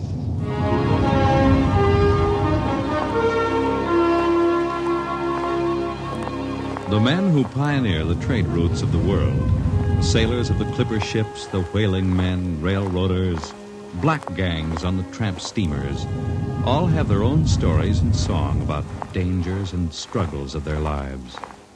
This is the story of Riesling, the blind singer of the spaceways. When I first met him, he was hustling drinks in the Twin Moons bar at Dry Waters, Mars. He'd won a guitar off a Chinese barkeep at Luna City by cheating at one thumb. And he made his whiskey by singing in the bar and passing the hat. Listen to her, Hertzman. Don't you sing pretty? Like a 16-year-old gal. Hey, Riesling, look over there at the bar. There's an Institute 4 striper giving you the eye. Do you know him? Manner of speaking. Cold-looking scoundrel, ain't he? Gives the idea he graduated Harriman Space Institute 3 men above St. Peter. Who is he? Captain Higgs off the Ghost Show. Yeah, well, he sure gives you the once-over. Maybe he's got a job. That don't make never no mind to me. I've been blacklisted. Hicks logged me for making up a song on watch. Right fight song, too. Oh, the skipper is a father to his crew. Yeah, well, hold on. Here comes old Grasshopper. Oh, Riesling, I've been looking for you. You've kept your nose clean, and we're going to give you another chance to get back to deep space. Been a little changing down aft in the Goshawk, ain't you, Skipper? How'd you know that? You got that new atomic pile drive. If there's been a leak at the shops, Now, take it easy, Skip. You'll have that gold braid just a-crawling right up your arm. Quit stalling, Riesling. Take it or leave it. It's a loop trip to Jupiter with the standard release. I reckon. Double pay when you get back, if you get back. Last 3 of them atomic tea kettles blew somewhere in the asteroids. If you're scared. Scared? Well, that Goshawk is one stinking old tub, and her engine's got more bugs than a beagle dog in spring. And that new drive's about as safe as a pretty gal in the Ozarks. But I reckon she'll do for one more trip.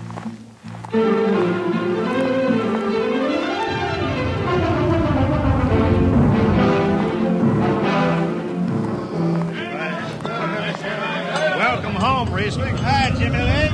Meet my friend Hertzman. He can't hold his liquor no more than a sieve, poor boy. Riesling, you sober enough to sign the book? Drunk or sober, I make my mark. Stand aside. 3 X's? Took me a middle name. Ha, ha, ha. You two lay below. And Hertzman, Yeah? get him sobered up before the skipper makes rounds.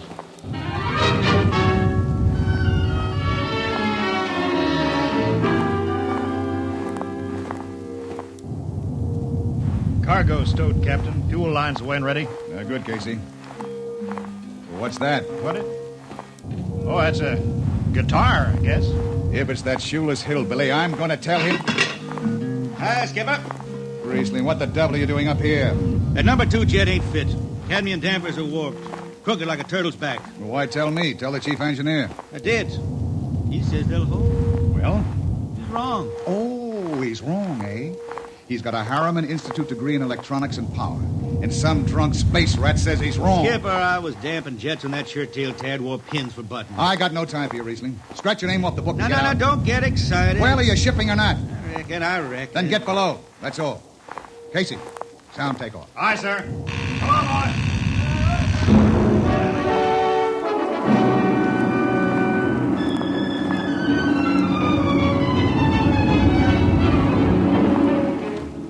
On a Hawk-class clunker in those days, damping was done by hand with a multiplying vernier and a danger peeper.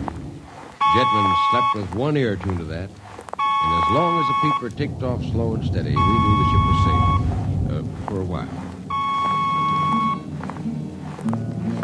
Riesling, you better stow that guitar. If Jimmy Legs catches you, he'll blow a gasket. Don't worry, I could damp this tea kettle in my sleep.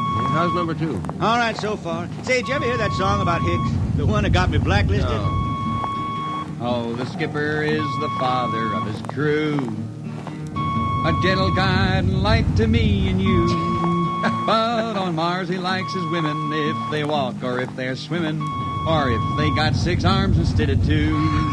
Second verse is better. Yeah. The skipper likes his liquor by the quart. Yeah, he'd go from Mars to Venus for a snort. He'll drink rocket fuel and... Well, hi, Skipper. Didn't see you come in. You were too busy, eh? Who's watching the gauge? I got an eye on it. Don't you fret none. Riesling, I'm going to fix it so you couldn't get a space berth on a rocket-powered pogo stick. You're logged. Report to Casey under arrest. I don't rightly think I will, Skipper. You what? You kind of forget, Skipper. According to Space Code, you can't remove a jet man till the end of the watch, right? You tell me Riesling, your shift is over at 2300. And I'll see you ride the rest of the way in slop locker. Maybe. In the meantime, you clear out of my power room. I'm going to make me up a 3rd verse from a song.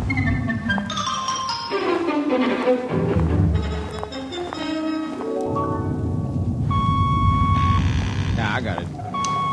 Power room. Damp number 2 a point. Number 2, I... Hold on, Hertzman. Jimmy Legs, is that 4-stripe foil up there? Give me that, Casey. Riesling, I've taken about enough from you. And I got a little news for you, Skipper. Number 2 jet is bulging like a fat lady in a satin skirt. Listen, you clown. Damp number 2 a point. Sure. Look out, Hertzman. I'll take it. You watch the gauge. Now. He's riding easy here. It's bucking a little. Riesling, hit the emergency! All right. She won't dare miss that warp. Yeah. There go the lights. Duck her, duck! Riesling! Stay down behind the baffle. I gotta take a look. It's radioactive. Look out! I've gotta fish the hot stuff out of the tube. What's going on down there? Shut up, Jimmy Legs. I'm busy. She's tight now. What happened? Number 2 blew, you lunk-headed space rat. You all right? A little sunburn. Lights are gone. What's the matter with the emergency circuits? Riesling, Jimmy Legs, get some lights down here. It's dark. Get the emergency light on. But they're on, Riesling. They went on right after the blast. The lights are on. What are you talking about? It's dark. Jimmy Legs! Jimmy Legs, turn on the lights. Turn on the lights.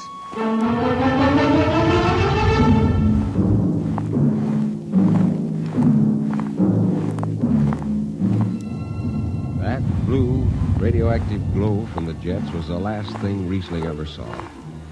His optic nerve was burned out in an instant. He was in sick bay on the rest of the trip, and on the swing back, we set Riesling down at Drywater. I ran into Riesling about 2 months later, playing his guitar on a jetty that ran out into the canal.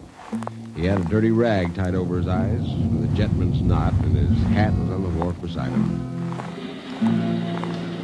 And when he finished, we walked out along the canal. Yeah, I'm doing right fine. Working saloons mostly. But I've been thinking some funny songs, Hertzman. The words come out different than they used to. Come on along the canal with me. Sure.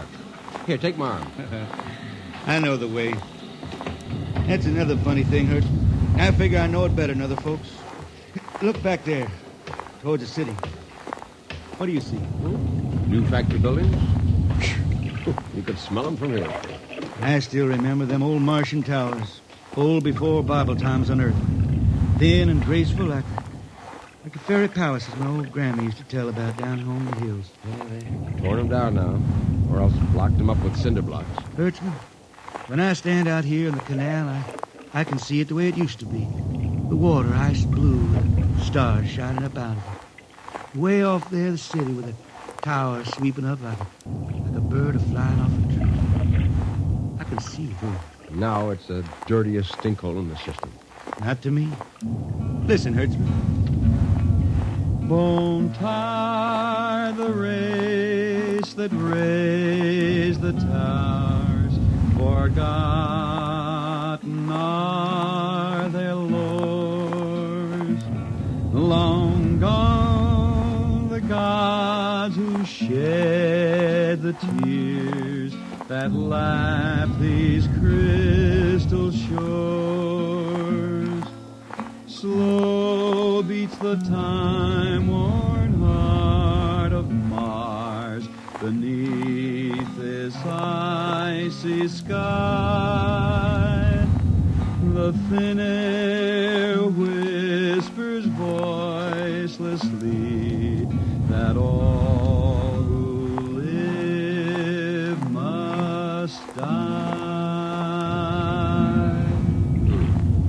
Pick that up? I can't figure it myself. I never put words together like that before. I reckon it's just I got time now to study the words and shine them up in my head till they sing true. Why don't you go home, Riesling? Home? Earth. I've been thinking about that, Hertzman.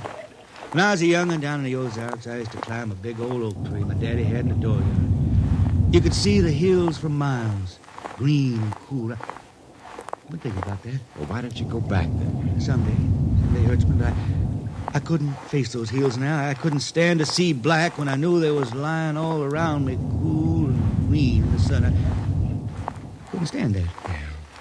Well, let's get back to town, Hertzman. I made $3.50 Martian today. I'm all set to drink it down before dawn. Come on.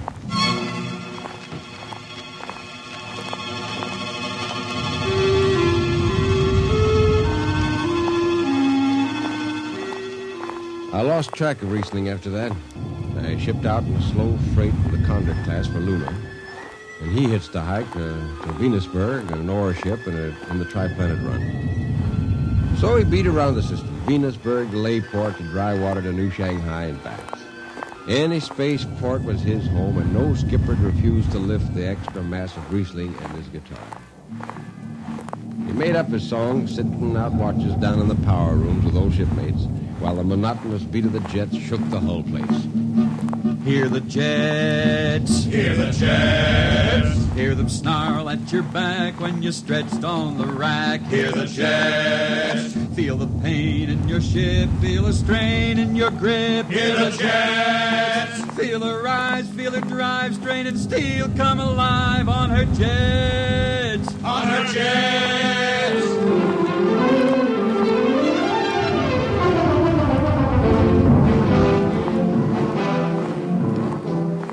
Little by little, his songs began to travel along with spaceways ahead of him. Raw spaceman songs.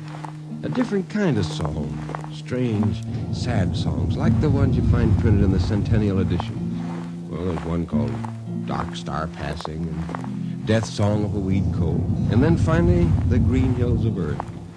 It grew for 20 years, that song. They say it started way back when Riesling was down in the labor camps in Venus singing for the indentured men. When when he hit Venus, he'd always head out for the backwoods to sing. First, if someone will kindly pass a bottle. Oh, it ain't much, Riesling. Here. It'll do. Oh. Oh, what is that stuff? Tequila. You can't make him good here on Venus. What do you use? Karak bush. It is different. How'd you come to sign on? When a man comes out the village from the city, he says there's work. You sign the paper and you work. Work. It's work, all right. 10 stinking hours in the jungle with machete. How long you signed for? Then I only speak Spanish. I don't know. The paper says 10 years. 10 years. How long you got to go? What's the use? We ain't getting home. You know how many men die out there in the swamp today? 10 men. 10. What's the use? My mother, she's dead. My father don't care. Girl? Oh, she says she waits. I don't. You sing some more, Riesling. We drink and you sing, huh? Maybe a new song, son. We rot in the molds of Venus. We retch out a tainted breath. See? Foul are flooded jungles, crawling with unclean death. We've tried each spinning space moat and reckoned its true worth. Take us back to the homes of men and the cool green hills of earth. Take us back. What's the matter? Finish the song, Riesling. I can't yet. It just don't come. I'll finish it when I go home. That's it. When I go home to the hills. Now pass that bottle. A dawn whistle don't blow for 4 hours.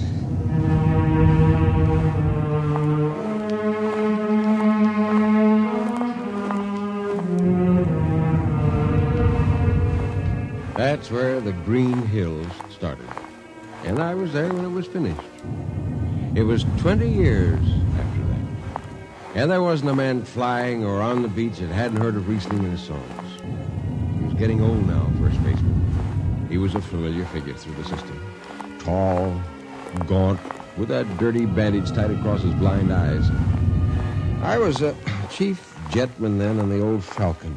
We were cradled at Venus, Ellis Isle, scheduled for a direct jump to Great Lakes, Illinois, on Earth. I was checking in Dunwich when Riesling felt his way up the gangway and came through the lock. Hey, Riesling! Who's that? Mike Hertzman. Hertzman? What are you doing in this old hog boat? Well, I figured I'd ride it back to Earth. Earth? You going home, Riesling? I thought you were never going to make that run. What changed your mind? Oh, I've been hankering to set foot in the Ozarks again. Yeah. How about those hills? Yeah, I've been singing about them so long now, Hertzman. I got to finish the song. I got to set foot in the dooryard and hear the wind through that oak tree. It's about the last thing I'll be doing. I got to get home before...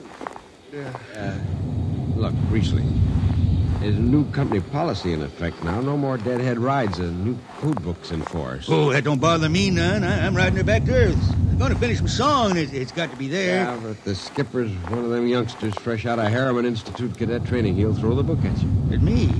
I've been around space as long as Haley's Common, Brewster's Ridge. I'm going back to Earth. The green hills of Earth. I'm going home. All secured, Hertzman? Yes, sir. What are you doing here? This is Riesling, Captain. Riesling, huh? I'm dragging it back to Earth, Captain. Not in this ship. Shake a leg and get out of here. Oh, no, Captain, you wouldn't begrudge an old man a trip home. I can't do it. Space Precautionary Code Clause 6. Now, come on, clear out. Well, now, look, Skipper, you can slide me by onto the distressed spaceman's coals in that code book. Distressed spaceman, my eye. You've been bumming around the system for 30 years. Oh, Skipper, you're making me do something I never done to no one before. I'm an old man. An old blind man. I want to go home. I never crawled in front of a force drop in my life, but you gotta let me drag home. The law says a man's got a trip coming to him, and you can stretch for a poor old blind man. Now, can't you? You got to, Skipper. All right, you old space rat, but keep out of the way. I run an efficient ship, and I don't want any trouble. Oh, no, sir, no trouble. I'll just lay down to the power room. I'd kind of like to be near the jets when they blast off for Earth.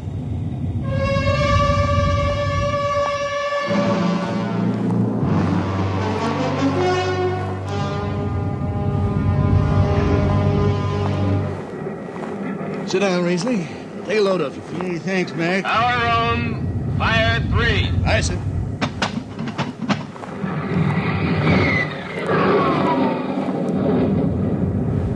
Have you seen these new automatic tampers, Riesling? Don't have to do nothing, just sit and watch. Yeah, where's the peeper? Turned off. It's all automatic. Youngsters have it soft. When I was twisting her tail, you had to stay awake. You got the old hand damping plates on? All but the links. I unshipped them. They cover up the dials. You might need them. Oh, the automatics handle everything. Well, you're finally going home, Riesling, huh? Won't seem the same out past the moon. Yeah, been waiting for this a long time, Mac. It's going to be good to get home. I reckon. The argent skies calling spacemen back to their trade. Mac, I got the emergency. The hand dampers. Where are the links? Mac, they ought to be on the walls somewhere here. I got them. What's the alarm? Emergency squad coming in. Stay out. The place is hot. Radiation blast. Stay behind the baffle. I got the links shipped. I can hand damper now. What's going on in there? I'm spilling Jet 3. Is this McDougal? McDougal's dead. This is Riesling on watch. Riesling? Get out of there. You'll kill yourself. Don't worry, Skipper. I know this power room like the inside of my shirt. Somebody's got the damper. Riesling, I'm sending in a crew. No use. The whole room will be hot for an hour and the other jets won't hold. Oh, Skipper, throw on recording tape. What? Throw on a recording tape. I got a song to finish. And I gotta make it right now. Yeah, I can hear it. Riesling, the radiation will burn you down. She's clear now, Skipper. She'll burn out clean. Riesling, are you all right? I reckon. Pretty sharp sunburn. You pick me out of here with tongs and bury me in a lead shield coffin. Radiation's getting bright. I can almost see. Bright, rosy like the sun. Like the sun over the hills down home. We pray for one last landing on the globe that gave us birth. Let us rest our eyes on the fleecy skies of the cool green hills of Earth. That's the way he died. Riesling, the blind singer of the spaceways. singing of the home he never reached, the cool green hills of Earth.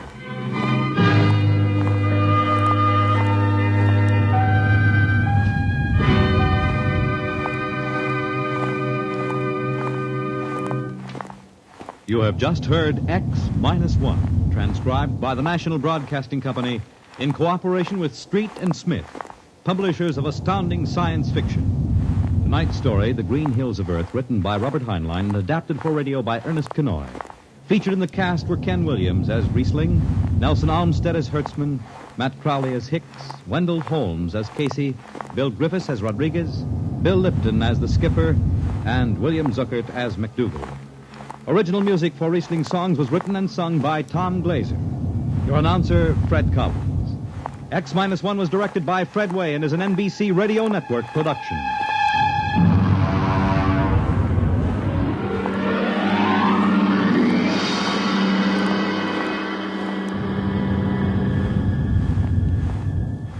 And now, next week, the strange story of Dr. Grimshaw's sanitarium and of a patient there who suddenly found himself involved in a game of cat and mouse. But the man had actually been reduced to the size of a mouse, while the cat remained full size. What happened then? You'll learn next week.